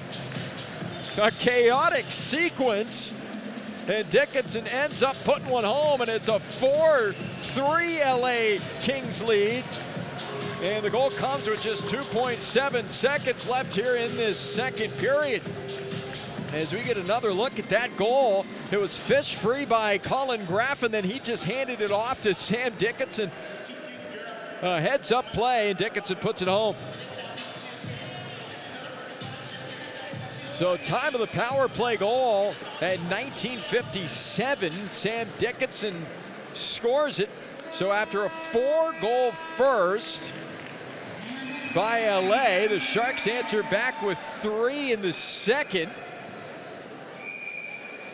And now some continued pushing and shoving and conversations at the end of the period. So we can really pinpoint the goalie change. Again, not blaming the goaltenders by any stretch, but that is when the game totally changed. Both teams changing their netminders, and the Sharks discovered their game, potting 3 goals on Matthias Scholl in that second period. And it's now a 4-3 LA lead. How things can change. Sharks in that second, they get a late goal from Sam Dickinson, but they also get goals from Kasper Holtman and Philip Biested. And they are right back in this hockey game, trailing by just a goal heading into the final period. 4-3 lead for LA after 40. We'll come back in just a moment. This is 2025 Golden State Rookie Faceoff coverage. It's the Kings 4 and the Sharks 3. Like a goalie gloving a wicked slap shot, Western Digital devices capture your data and hold on tight. Our line of SSDs and hard disk drives feature robust hardware encryption and password protection to help keep your data safe in the face of a wide range of threats. It's like having an all-star tendy for your important files and favorite content. Western Digital, a proud official partner of your San Jose Sharks. Coors Light presents To Chill or Not to Chill, when your friend bets against your team and the friendship. Or choose chill because you're drinking Coors Light with your buddy. Coors Light, choose chill. Celebrate responsibly. 2024 Coors Brewing Company, Golden, Colorado. A podiatrist will tell you about your feet. An orthopedist will tell you about your bones. A physical therapist will analyze your gait. A psychologist will help you manage your anxiety. But what if they're all connected? What if your walk affects your hip alignment and the loss of movement affects your mental health? At Kaiser Permanente, we know the body is connected in unseen ways. That's why our doctors work together to care for all that is you. Kaiser Permanente, for all that is you. Learn more at kp.org. Termites, rodents, and other pests never rest. Luckily, neither does Planet Orange. Think you may have a pest problem? Call 1-800-7-ORANGE for a free termite inspection or general pest consultation from our licensed professionals. Planet Orange is an innovator in effective eco-friendly pest control methods. They'll customize each program for your needs using the most eco-friendly solution available. So don't wait. Call 1-800-7-ORANGE. That's 1-800-767-2643. Or go to planetorange.com and get started today. Planet Orange. Orange, you glad you called? Now, back to intermission coverage of the 2025 Golden State Rookie Faceoff. Well, how things can change in 20 minutes. Sharks scored 3 times in that second period. They potted a pair in 24 seconds. First, Kasper Holtman on the power play from Michael Misa and Sam Dickinson. And then Philip Biested, just moments later, 24 seconds after that point, was scoring a 2-on-1. Carson Wetch set him up. Dickinson got the secondary helper. And then Dickinson would pot a goal himself late in that second period. 19:57, the time of the goal from Colin Graff on the power play. So Sam Dickinson, 3 points in that second period. And the Sharks are right back in this game. They trail by a score of 4-3. Shots in the second, 13-8 in favor of San Jose. Total shots, 21-20 in favor of the LA Kings. Sharks are now 2 for 5 on the power play. And in 2 games, they have 5 power play goals. They had 3 last night in their 6-3 win over the Anaheim Ducks. We did see a goalie change on both sides in that second period. It was planned. Both teams were going to split the goalie duties. Matt Davis worked 29 minutes and 6 seconds. He allowed 4 goals on 19 shots. He was replaced by Christian Kirsch, who worked the final 10:54 of that second period, turned aside both shots that he faced. Gives you an idea, 11 minutes of action for Kirsch. He saw just 2 shots. Sharks really turned the tide in that second period and began to dominate. Meanwhile, Isaiah Seville made 11 saves on 11 shots in 29:06 of work himself. And then Matthias Scholl came into the game, saw 2 shots, gave up 2 goals. Again, not really his fault. One was on the power play, just a backdoor tap-in for Holtman. And then a 2-on-1 goal just moments after that for Philip Biested that Scholl really had no chance on. He gives up 3 goals on 9 shots, did Scholl, on 10 minutes and 54 seconds of action. So this very much a game now after 40 minutes, with the Kings leading by a score of 4-3. We'll step aside. When we come back, we'll have another great conversation that Brody Brazil conducted earlier this week. This time we'll hear from the aforementioned Sam Dickinson. That's all coming up next. This is the 2025 Golden State Rookie Faceoff live from Irvine, California. The Hilton San Jose is the preferred hotel of the San Jose Sharks and SAP Center in San Jose. Experience something new. Close to home or from across the world, the Hilton San Jose is there for you with memorable offers and experiences. Enjoy the brand new guest rooms with luxurious Waldorf Astoria beds and upgraded amenities.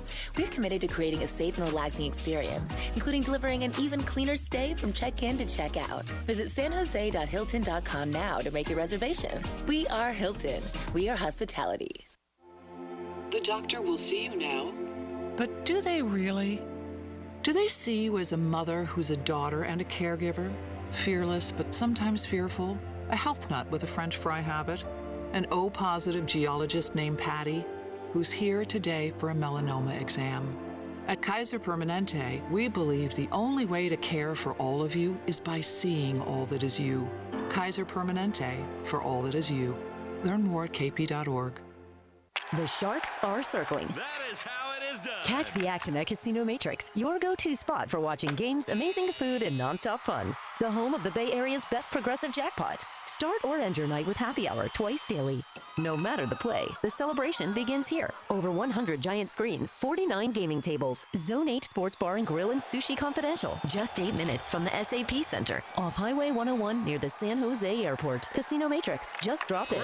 Please gamble responsibly. 1-800-GAMBLER. NHL fans, give yourself some great looks this season and get San Jose Sharks tickets at Ticketmaster. As the official ticket marketplace of the San Jose Sharks and the NHL, Ticketmaster has a wide selection of tickets available for every game so you can catch all the action live. If your plans change, you can sell or transfer your tickets, and mobile tickets make it easy to get into the arena in time for puck drop. With Ticketmaster, you'll ensure that when they shoot, you'll score. Get tickets today at Ticketmaster.com/NHL. Now, back to intermission coverage of the 2025 Golden State Rookie Faceoff. Puck will stay.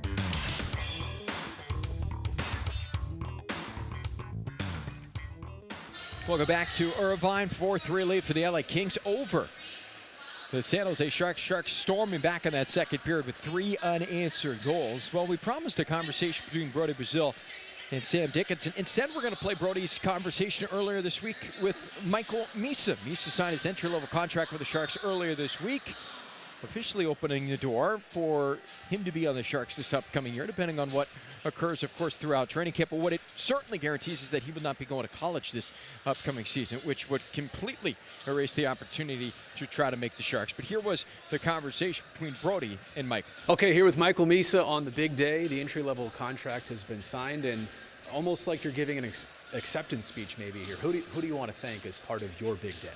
I want to thank my agent, past coaches that have helped me along the way.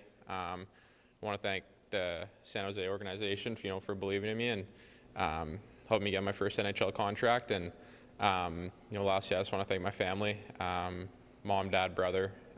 They've done so much for me over the years, and I wouldn't be where I am today without them. So I just give a huge shout out to them as well. I think you got everybody there on the list. Nice job on that. And you're not playing with your brother then this season, right? No. We kind of had a feeling it wouldn't work out that way. But hey, congrats, obviously. And it kind of is the entry here into literally the NHL. How do you feel about knowing that your path is a little bit more secure and laid out, and you've got an idea of at least where things are going to start for you this year? Yeah, it's a good feeling. Having San Jose by my back, they believe in me. Great organization, so I'm excited to get started here at main camp and see how everything folds out.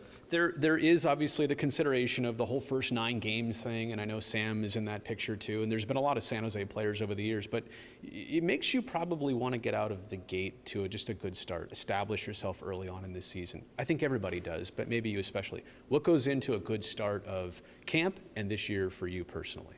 Yeah, just coming to the rink every day with a purpose. I think it's the biggest thing, just wanting to get better, wanting to learn. You're going to see all the NHL players out there, just being out to practice with those guys, learn with them, to help me start my season off strong, and we'll see how everything goes. I know Mac's been out with Sid and Nate McKinnon, and just rubbing shoulders with some notable hockey figures. Did you spend any time with anybody this summer to just train or work out or get some skates in? Yeah, I was in Muskoka for a couple weeks this summer in August, and skate with Muskoka Hockey there. It's run by Sam Gagner, and he has tons, there's a bunch of pro guys out there that I was able to skate with and get to know kind of and learn from them. So I was happy I got those skates in before coming here, just getting a little bit more comfortable, familiar with what the next level is all about. Yeah, and what do you think the jump? I mean, we don't know yet. You haven't made it yet, but as you look at this leap, what's the hardest part? It's still hockey, but it's at an unreal higher level. It's the highest level. What goes into it for you about making this jump successful? I think just dedication. It's not so much. It's obviously putting in the work, but putting in that extra.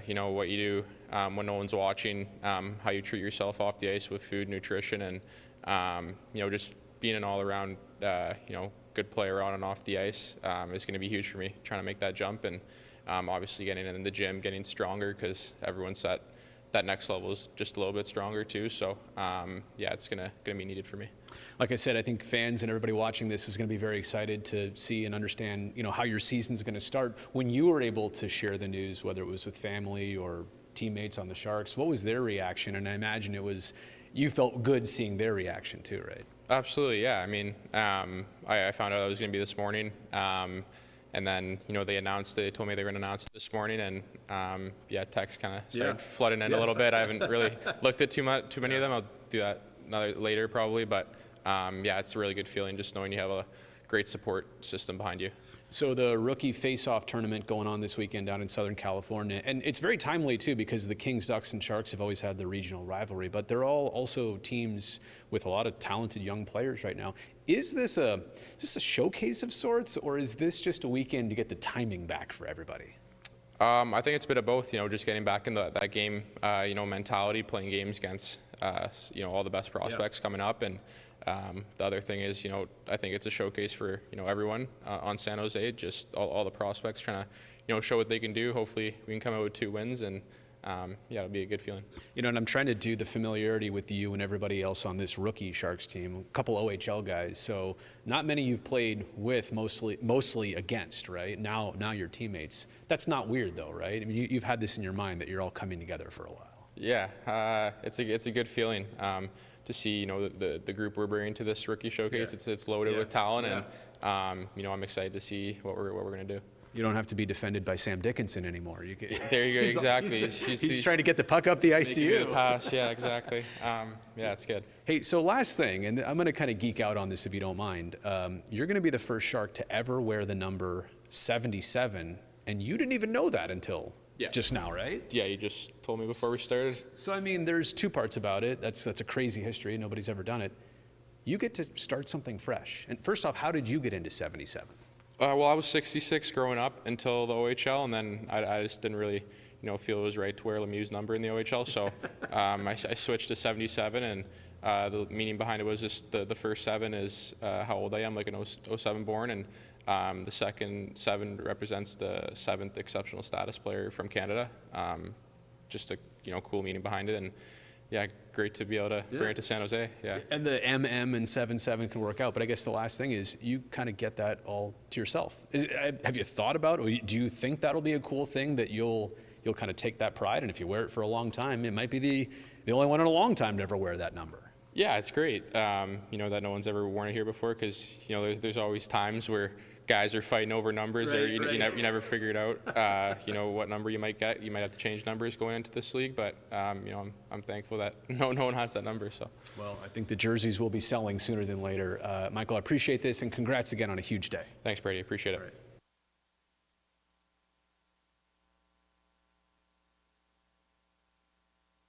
If you can't wait for the Sharks to hit the ice and are looking for a good reason to visit the SAP Center, you have tons of events to choose from all year round. Hot concerts, sports, and more. Check out the full schedule of upcoming events at Ticketmaster, the official ticket marketplace of the San Jose Sharks and the NHL. Today, with so much uncertainty in our lives, it's understandable to feel stressed, anxious, worried, or frustrated. It's normal, but it's easy to check your stress and get help for your mental health with free resources from Cal Hope. Make a game plan by calling our warm line at 833-317-4673 or try our secure and confidential live chat today at calhope.org. Cal Hope, proud partner of the San Jose Sharks. Back to Golden State Rookie Faceoff action. Here's Nick Nolenberger. 4-3 lead for the LA Kings as we are through 40 minutes and almost ready to start period number 3. Sharks are moved from left to right. All 7 goals have been scored in the net to our left. LA opened up the game with 4 goals in the first. Sharks answering back with 3 themselves in the second. Christian Kirsch will be to our left for the Sharks in the nets. And Matthias Scholl will be to the right for the LA Kings.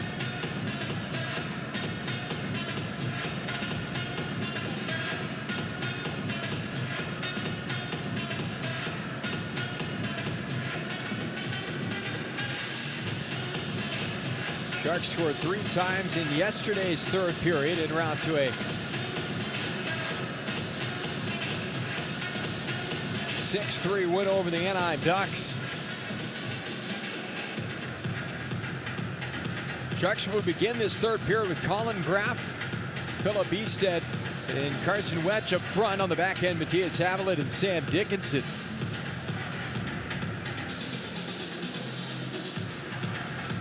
Kings will have Kenny Rogers centering their first line to begin this third period, with Cohen Zemer on the right wing and Liam Greentree on the left side. And the defensive combination for LA is actually, we're going to start 4-on-4. As they gave Hache and Gerwing penalties at the end of the period. So we will actually start the third 4-on-4. LA controls, they've got the 4-3 lead, but all the momentum in favor of the Sharks here. Connors gets through Graff, feeds it right wing side, and it's veered up the wall into the Sharks' end. Easted first on it, tried to rim it, but it was cut off. Connors takes a shot from behind there by Havelid, scooped up by Greentree as he tries to tightrope the blue line. It's veered out of the zone. Good pressure by Beasted. Laid to some soft ice for Dickinson, who skates into it.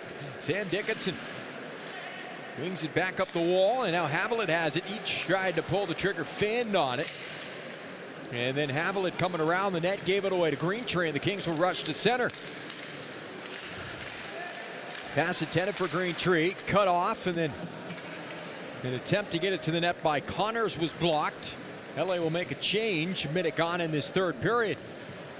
Play 4-on-4 for the next 55 seconds, and then we'll get back to 5-on-5 plays. Hache, as we mentioned, sitting for the Sharks, and Gerwing for the LA Kings as the puck, the play is going to be blown dead. It landed in the LA bench. The puck, that is, so we'll get a stoppage in play, a minute and 15 seconds in to this third period. This afternoon's broadcast being brought to you live from the 5 Point Arena in Irvine, California. This is the practice facility of the Anaheim Ducks. Ducks have been gracious hosts so far over the last couple of days.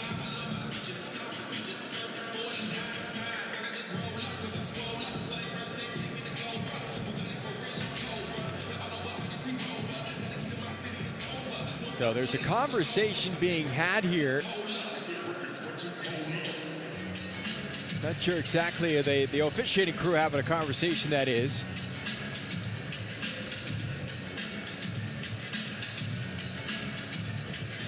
So I don't see Hao-Shi Wang on the Sharks bench or Caleb Lawrence. And both players were given 5-minute majors for fighting and 10-minute misconducts. And they went down the tunnel in that second period at the 6:39 mark. So not exactly sure where either one of those players are. If just one of them was missing, maybe you'd assume there was some sort of injury that occurred, but with both players not on either benches and not in the penalty box, you wonder if that's maybe what's going on here, what the confusion is. So explanations being given to both coaching staffs. Kings are led by Andrew Lord. He was just hired this offseason by the Ontario Reign, taking over for Nico Stern, the former Shark, who got the Boston Bruins head coaching job. Lord spent last year in Halifax in the QMJHL, but before that he was in Greenville, which is the East Coast affiliate of the LA Kings, so there's a connection there. So a prolonged conversation is continuing to take place. The officials came over, talked to both coaches, and now are over at the scorer's table. And again, what we're surmising and only guessing here is this has to do with Wong and Lawrence and why they are not available here, why they're not in the box or on the benches. So he's got the thumbs up. And we still don't quite know exactly what's going on. So if we get a clearer message, we'll pass it along. But nothing has changed. We're still playing 4-on-4, and Lawrence and Wong are not in the penalty box. So not exactly sure what exactly happened there.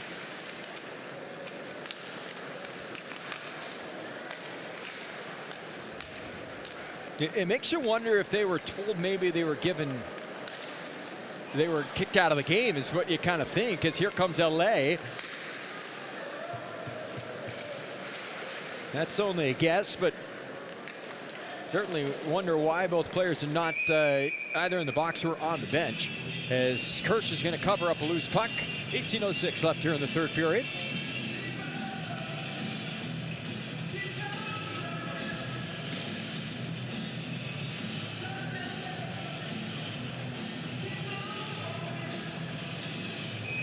So the draw will be to the left side of Christian Kirsch.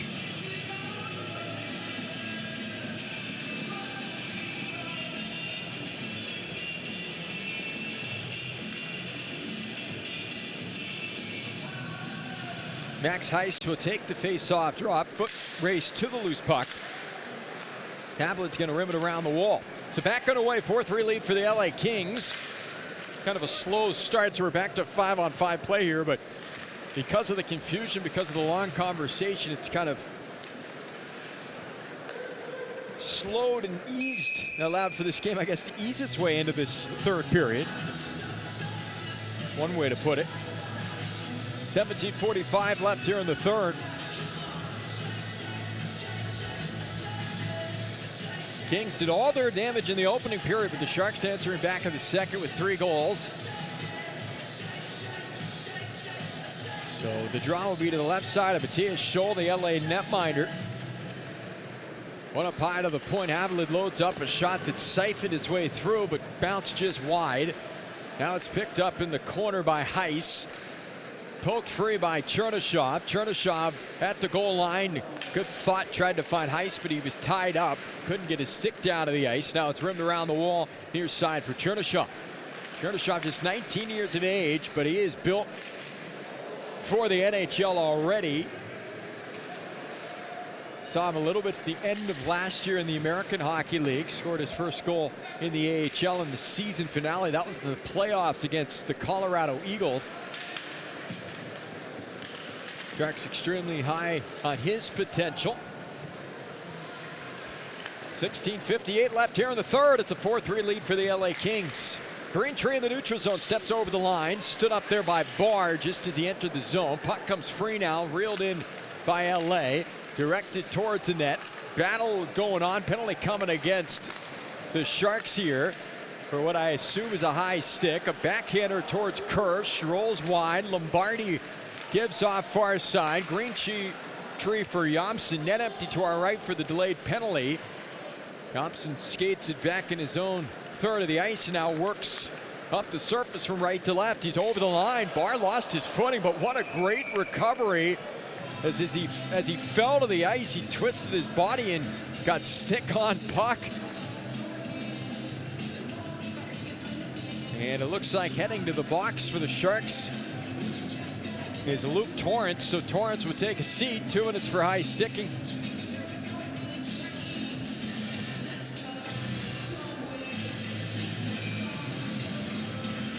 Jack Barr has a big smile on his face after that play. Again, kind of lost his footing. Got his skate blade tied up for a moment and still managed to make a pretty good defensive play. There's a tip on net that rings the outside of the post. Connors was the one who directed it in on target. Back up high to the point. Rustevich near side for Greentree. Greentree shoots. That went off the stick of the defending Furlong, and the loose change is cleared out of the zone by the Sharks. 15:53 left here in the third. 4-3 lead for the LA Kings. They're on the power play for another 1:30. Rustevich will bring it up the ice. Hand it off now, Greentree. Slips past Chernyshov. Tried to direct it towards the net. Well done by Furlong as he got his stick on the puck. Held in though by Yamson. He'll work down towards the goal line. Kings setting up here on the power play. Zemer lost it. He gave it away. Recovers the puck. Up top, Rustevich. Back for Greentree. He shoots, and that's a left pad stop by Kirsch. Picked up on the far side by Yamson of LA. Tried to seam a pass, never got through. Cleared out of the zone by Furlong all the way down the length of the ice. 15:05 left here in the third period. 45 seconds remaining on the LA power play. Final game for the Sharks rookies here at the Golden State Rookie Faceoff. They won yesterday 6-3 against the Ducks. Spotted the Kings a 4-0 lead, but have fought their way back here. Rising shot over the mark by Chauvin of LA. Now Angus Booth worked near side for Hughes, inches towards the left dot, try to cross a pass. It was cut off, and here comes Musty and Misa on a 2-on-1. Musty down the right wing, gives off, Misa shoots! And somehow that didn't go. Just getting a piece of it was Matthias Scholl. He has made a couple of brilliant stops as he has settled into this game. And he just got a piece of that. Misa's had multiple chances now. As we get another look, and Scholl got over and made the save with the paddle of his goal stick. As we get a great look at it on the big screen here. What a stop there by the young goaltender. And Misa, all you can do is tip your helmet at that point.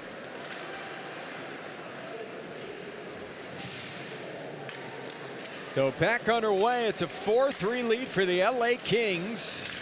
Matthias Scholl has made a couple of really good saves settling into this game. He allowed 2 goals in the first 2 shots he faced in relief in the second period. Gave up a late goal on the power play, but has come up with a couple of just beauties. There's an in-tight chance for LA. And a left pad save by Kirsch, who has been perfect since coming into the game. Now Kirsch makes a blocker stop. And the Sharks will carry it out of the zone. They've got an odd man rush. Little give and go. Mutrin coming down the wing, and he put it right off the goal mask of Scholl. And a delayed penalty coming for slashing. And it's going against the LA Kings. Jay Crawford will make his way over to the penalty box. So the Sharks back onto the power play. It's incredible how this game has turned completely in the opposite direction from what we saw in the first period. And since it has done that, the Sharks, who really weren't drawing any penalties in the first period, are playing with the puck a lot more, and they have gone on to the power play now. This will be the 6th power play. And we're going to get another one because Haltonen was just high-sticked right off the face-off draw. And now the question is, it 2 or 4 minutes? Brustevich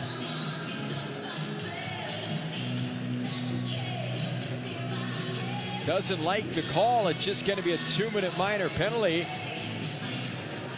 Haltonen disagrees with that as he makes his way over to the penalty box, or excuse me, over to his bench.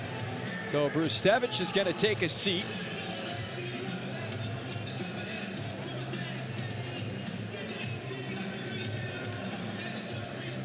So the face-off draw will be to the right side of Scholl. So a 5-on-3 for the Sharks here for 1 minute and 54 seconds. What a golden opportunity to try to tie this score up. They've got Misa centering the top unit with Haltonen, Graf, Dickinson, and Musty on the ice. 3 first-rounders, a second-rounder, and a guy in Graf who played a chunk of last year in the NHL. Musty holding, shoots, and he just put it off the net. That didn't miss by much. Picked up by Haltonen, feather near side for Dickinson. Down low, Misa, back for Dickinson. Haltonen trying to load up a one-timer, and it was just off target. He'll regroup back to the near side for Dickinson. Misa back for Dickinson, down low for Misa. In tight, trying to dance his way to the net, lost it, recovers the puck. First side, one-timer, they score! Colin Graf rips it home, and we're tied at 4-4. Power play comes through as the Sharks have come all the way back from their 4-goal deficit to even things up.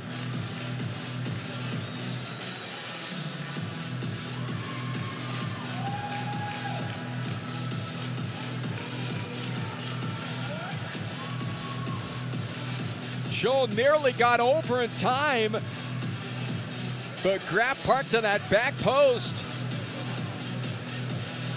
Is able to rip it home and tie this thing up at 4-4. Time of the power play goal at the 7:21 mark. Sharks still on the advantage for another 1:24. That was a goal coming during a 5-on-3 power play. So Haviland will carry it now through the middle third. Left wing side for Wetch. Pulls up on the half wall, was outnumbered, gets support.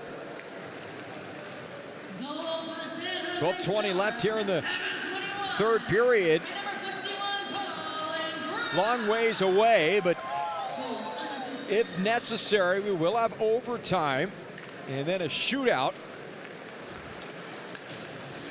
But we've still got 12 minutes to go here, so far from needing extra time. Neutron for Heiss, tried to get a backhander off. Puck just kind of rolled away from him, and the Kings will look to break out of their zone. Woolley over the line, defended by Dickinson. Lombardi swivels the puck around the wall.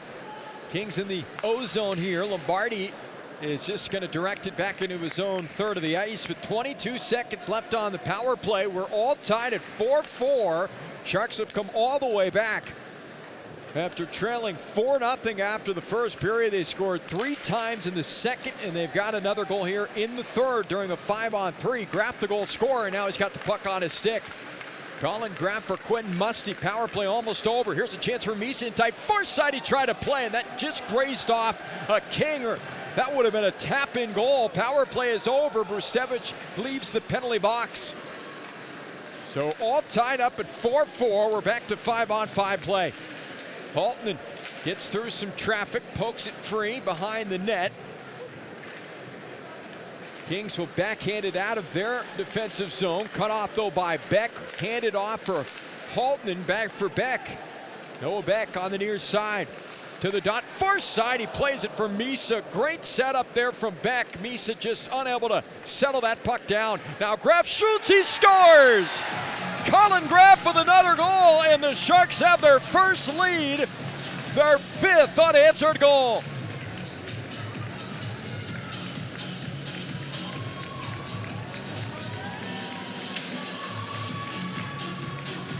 Colin Graf has both goals now in this third period. They were putting the pressure on, And Graff just holding on to the puck, circles the offensive zone and beats Scholl under the catching mitt. Graff scored yesterday as well. He's got a couple of goals here in this third period. And 3 points in the game, and the Sharks lead it by a score of 5-4. And Wong's back on the ice, so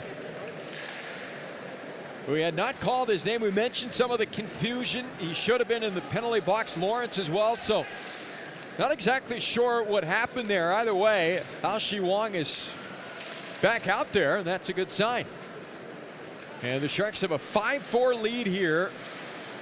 They have up 4 goals in the first, and they have stormed all the way back. 9:55 left here in the third. Connors tried to find a trailing Woolley. Taken away by the Sharks. Beestead for Muchin. Muchin settles down a rolling puck, carries it down the right wing side, pulls up the hash mark, but lost his footing. And the Kings will skate the puck up the near side as Jompson is upended as he hits the red line. Haviland cut him off. Now Hache directs it up the wall, slapped ahead by Chernishaw. Rustevich up the near boards for LA. Booth up the wall. Guided ahead. It'll drift in on Kirsch. He'll come out of his net to the hash marks. Lifted it back up the wall and into the LA zone. Goaltender helping out as decor. Now Heiss trying to get to it in his own zone, but LA comes out with it. And they give it away, and it's cleared out of the zone by San Jose's Mutrin. So the Kings back into their own zone, hurried to the neutral zone. Wright will twist it up the wall, but Dickinson takes it away and returns it back into the LA zone. 8:45 left here in the third. Sharks 5 in the LA Kings 4. And LA has iced the puck. First period went as rough as you could imagine. Sharks giving up 2 goals in the first 1:30. Gave up 4 goals in total. LA was winning pretty much every single battle. Sharks were giving the puck away. Kings had multiple odd man rushes in the first, but tide totally changed in the second. Sharks scoring 3 times, and they have tacked on 2 more here in the third. Sharks 5, Kings 4, 8:38 left here in the third. We're going to take a media timeout. Back in a moment, live from Irvine.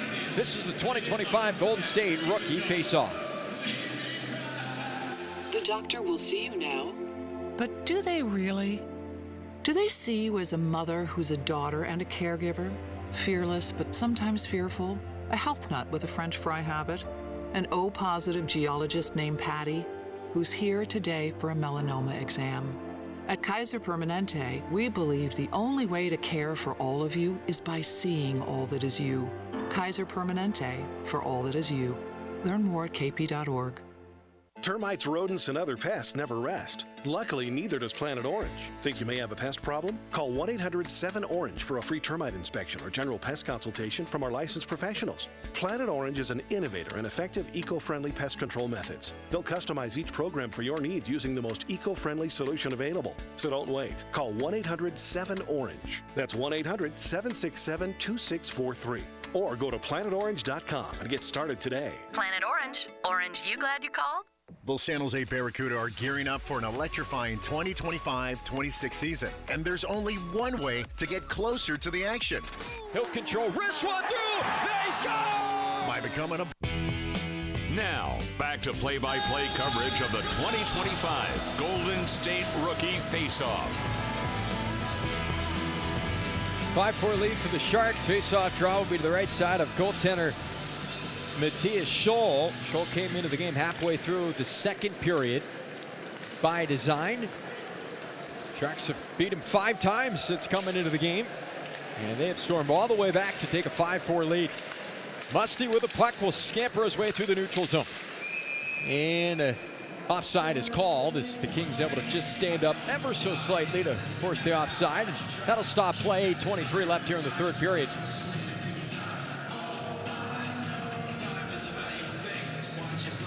Big offseason for the LA Kings. Departed is general manager Rob Blake.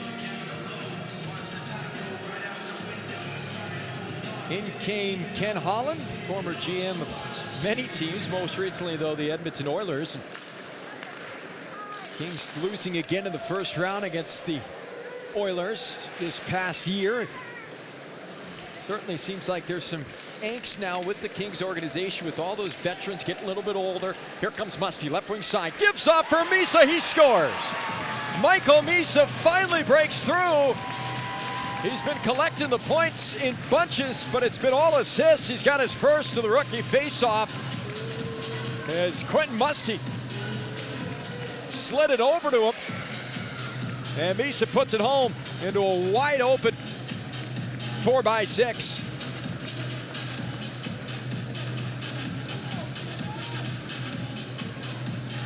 Sharks have now scored 6 straight goals.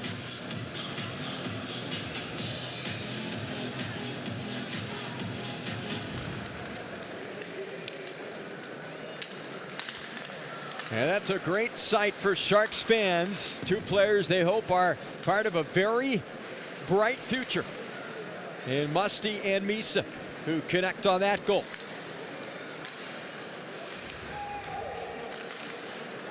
Misa's been robbed a couple of times, but no chance Scholl's going to get over on that one. So the Sharks with now a 2-goal cushion. They lead at 6-4. They've scored 6 straight goals since falling behind 4-0 after 1.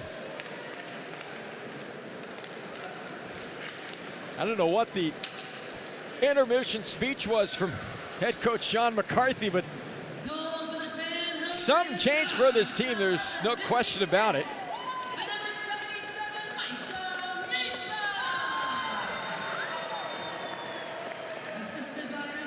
So 7:05 left here in the third period. It's a 6-4 lead for the Sharks, as they have now scored 3 times in this third period, after pot 3 in the second as well. And for Michael Misa, as his first to the rookie faceoff and his 4th point of the game. He's got a goal and 3 assists, does Misa. Last night against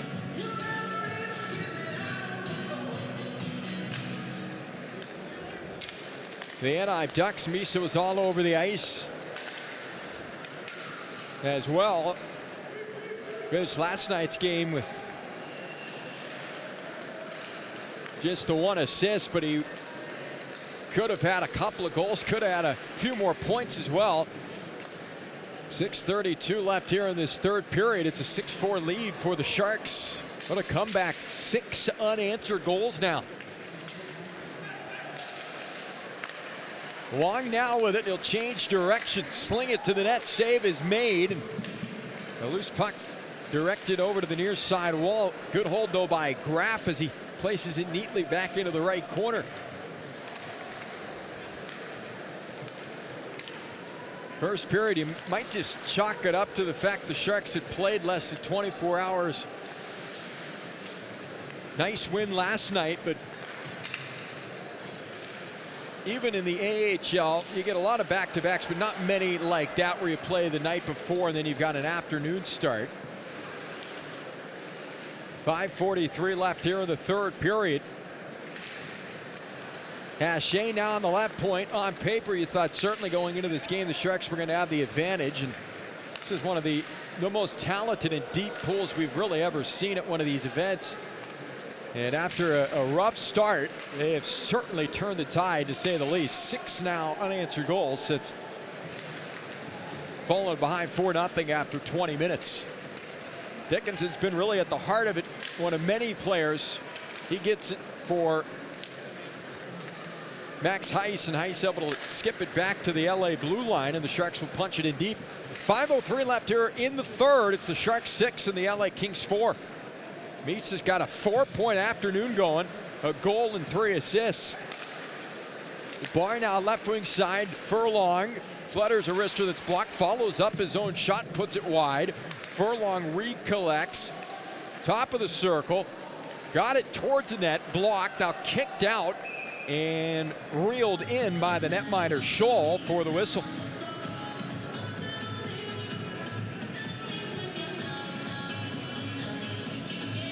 Quinn Musty with the setup feed. He's got the one assist for Musty. Also dropped the mitts earlier in the game. Misa's got the 4 points, 5 shots on net. That's the leader in the clubhouse. Leader for both teams in terms of shots in the game.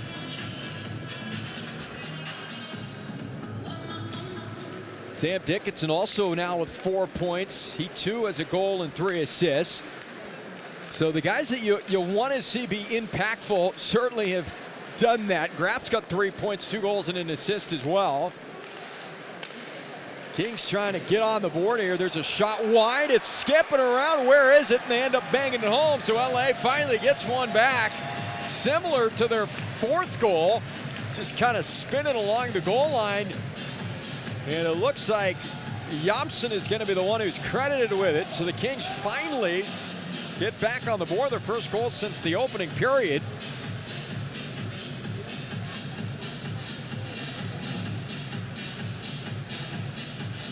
Seas parted a little bit, and Solid had a good look initially, and then it got behind Kirsch, and Jomson puts it home. So LA with their 5th goal, first against Christian Kirsch. It actually goes off a furlong, kind of rolled up his leg, and then ends up going past the goal line for just a moment. So the Kings finally stop the bleeding after 6 straight from the Sharks. It's now a 6-5 Sharks lead.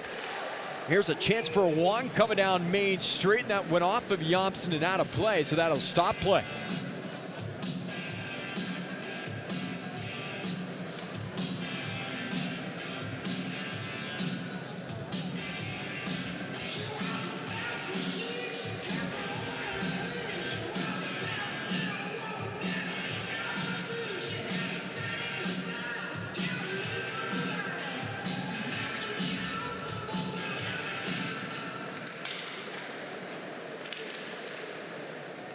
So off the draw, the Kings trying to clear. Halton steps up and throws the body. LA will carry it up that right wing side.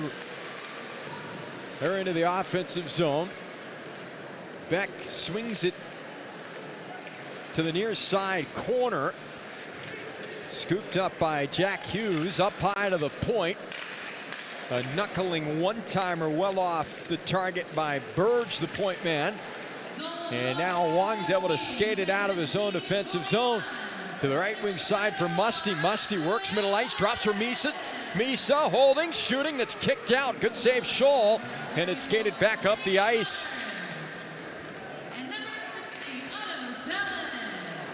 They played in the same league, did Musty and Misa, but looks like they played on the same team. The chemistry they've had in this game is 2 highly skilled, creative offensive players. And now Graf already with a couple of goals. He's going to rush up ice, leave it for Chernyshov, and that's turned out. A great blocker save by Matthias Scholl.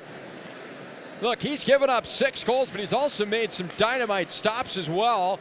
And that was another beauty. Now Dickinson to the net. Scholl makes the stop. Chernyshov upended, picked up by Beasted. Back for Chernyshov. Right side, Havlat shoots and scores. Great puck movement, and Havlat's got his 2nd of the rookie faceoff as he beats Scholl stick side to give the Sharks the extra point. They're up 7-5.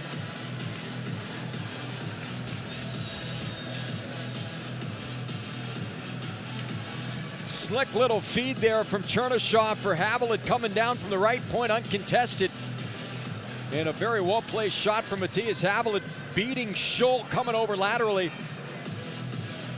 under that right arm. Time of the goal for Havlat, the 17:31 mark. 4th goal of the 3rd period for the Sharks.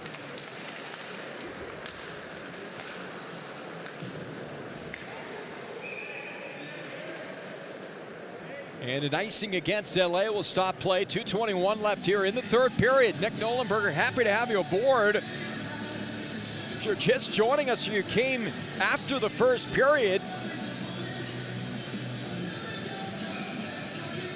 you've enjoyed all the fun parts. Sharks trailed 4-0 after a period. It was all LA, but the Sharks stormed back 3 goals in the 2nd to get within a goal, and now they have opened things up here in the third. They have potted 4 goals, and they lead at 7-5. So Braden Hachey will skate it along. He gave it away. Zemer's over the line. Could be a 2-on-1. Working down the wing. Shoots. Good glove stop. It was off the glove by Kirsch. And then he puts the trapper on top of it. As the net is now empty to our right with 2:01 left here in the third period. Kirsch has looked sharp so far in relief. As Hachey gave it away in the neutral zone. Leads to a 2-on-1. Zemer calling his own name and fires it on target. And Kirsch able to get his glove on it and then cover it up for the whistle. Face off to his right side.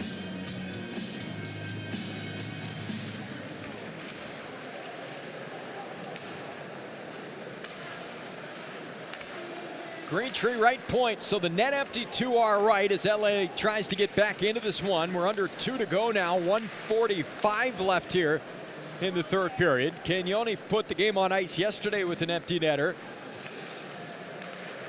Sharks score here, and it will all but put the game away. They're up by 2. They lead at 7-5, and a giveaway. Empty netter, they score.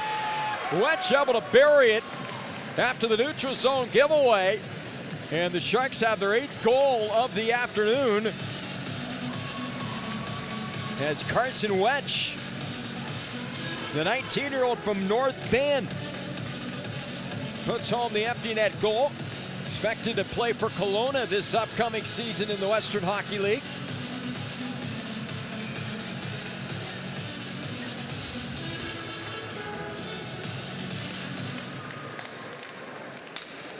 So the Sharks, 8 goals in the final 2 periods. They've got an 8-5 lead, 1:21 left here in regulation. Final game of 2 for the Sharks at the 2025 Golden State Rookie Faceoff. It's going to be iced again by LA.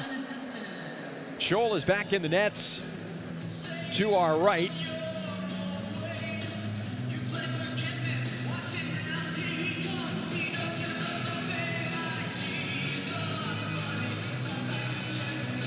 So just to quickly run through some of the big contributors in this game. Michael Misa leading the way, 4 points, a goal and 3 assists. Sam Dickinson with 4 points, a goal and 3 assists. Colin Graff with 2 goals and an assist as well. 1 minute to go now here in regulation. Sharks up by 3. Lombardi picks up a loose puck at his own blue line, but then cut off by Wong. Wong, I think, has had a really nice bounce back game. Of course, I didn't think played bad yesterday, but there was a couple of turnovers, and he's settled down for sure, dropping the mitts earlier. Big guy, tons of potential as the puck is funneled in on Kirsch, and he'll gobble it up. 30 seconds left here in this third period. Sharks up 8-5. So the Sharks will win both games at this rookie face-off. They storm all the way back.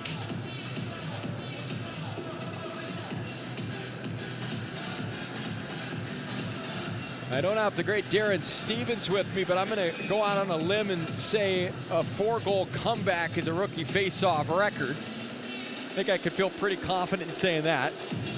Draw to the left side of Kirsch.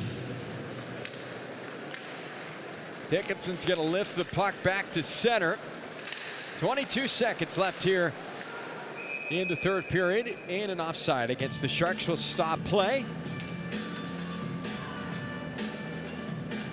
So again, a reminder, Sharks kick off the preseason 1 week from tomorrow at the SAP Center against the Vegas Golden Knights. They will open up the regular season against the VGK at the Tank on October the 9th as the puck is put in deep by Dickinson. We're down to 13 seconds left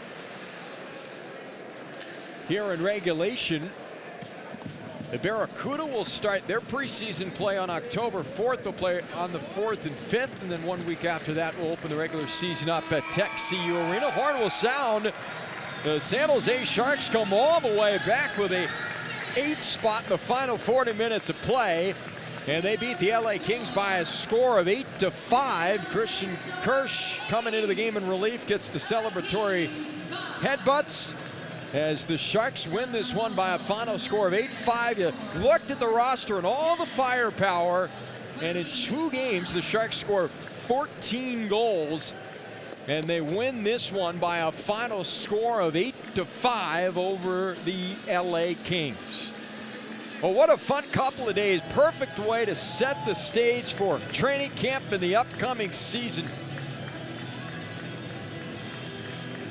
Without a doubt, the future is bright, and the moniker within the Sharks organization is the future is teal, and it is a very bright teal with all this young incoming talent, and it was on full display over the last couple of days. We'll step aside and have our final thoughts, put a bow on this one in the 2025 Golden State Rookie Faceoff when we come back. Sharks winners 8-5 over the Kings. We're back in a moment. This is Sharks Hockey and the Sharks Audio Network. The doctor will see you now. But do they really? Do they see you as a mother who's a daughter and a caregiver? Fearless, but sometimes fearful? A health nut with a French fry habit? An O-positive geologist named Patty, who's here today for a melanoma exam. At Kaiser Permanente, we believe the only way to care for all of you is by seeing all that is you. Kaiser Permanente, for all that is you. Learn more at kp.org.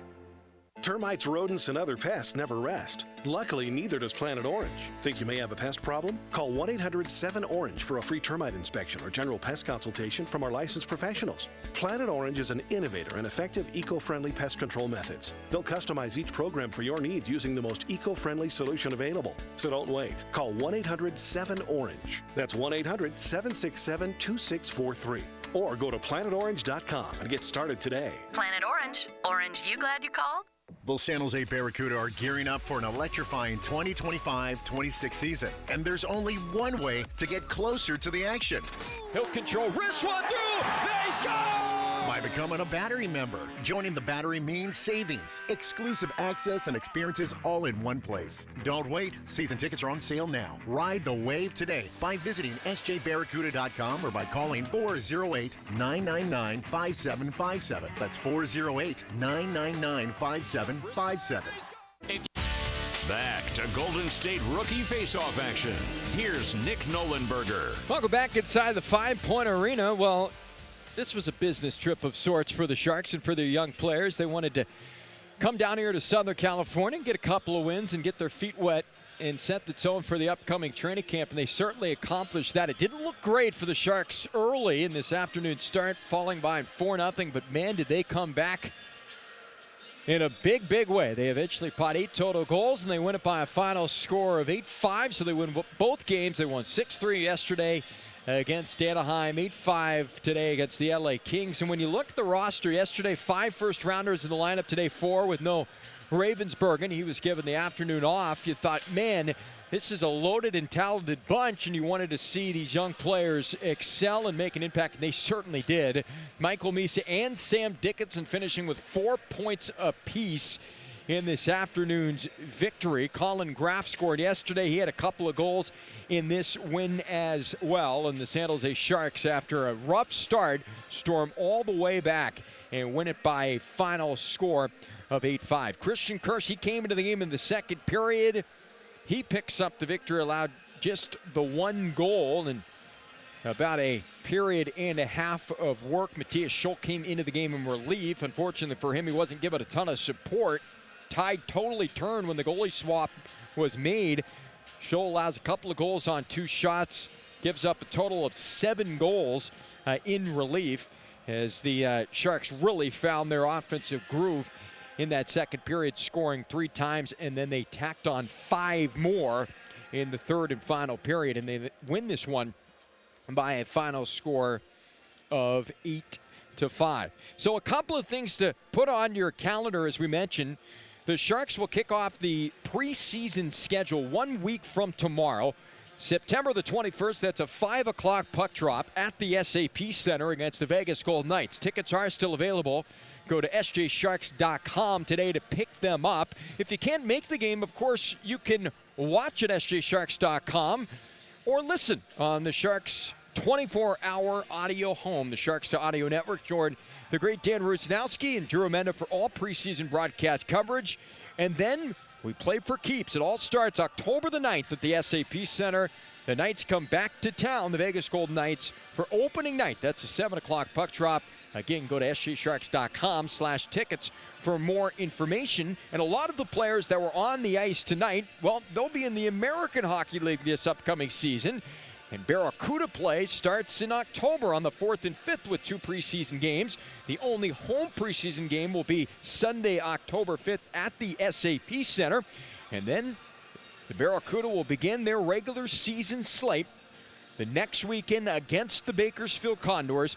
It all starts at Tech CU Arena on Saturday, October 11th. Opening night will feature a magnet schedule giveaway, and it's all presented by Rotten Robbie. Go to sjbarracuda.com for more information. We'd like to thank everybody who joined us over these 2 days, whether you listened or you watched, and the great crew behind the scenes as part of Black Dog Hockey. We certainly appreciate their support and help. Couldn't get on air without them. So we thank Black Dog Hockey for their great support and our wonderful listeners as well. We hope you enjoyed these 2 broadcasts. Certainly a great way to wet your whistle in terms of Sharks hockey, which is right on the horizon, and it should be another exciting year in the Bay Area. That does it for our broadcast coverage here in Southern California. The San Jose Sharks storm all the way back and take down the LA Kings by a final score of 8-5. Until October, when I'll be on the air with the Barracuda, we'll talk to you then. But again, Sharks hockey underway 1 week from tomorrow for preseason play. You can join Dan Rusnowski on the Sharks Audio Network. Sharks winners 8-5. That does it for our broadcast coverage. Until next time, I'm Nick Nolenberger saying have a great rest of your Saturday.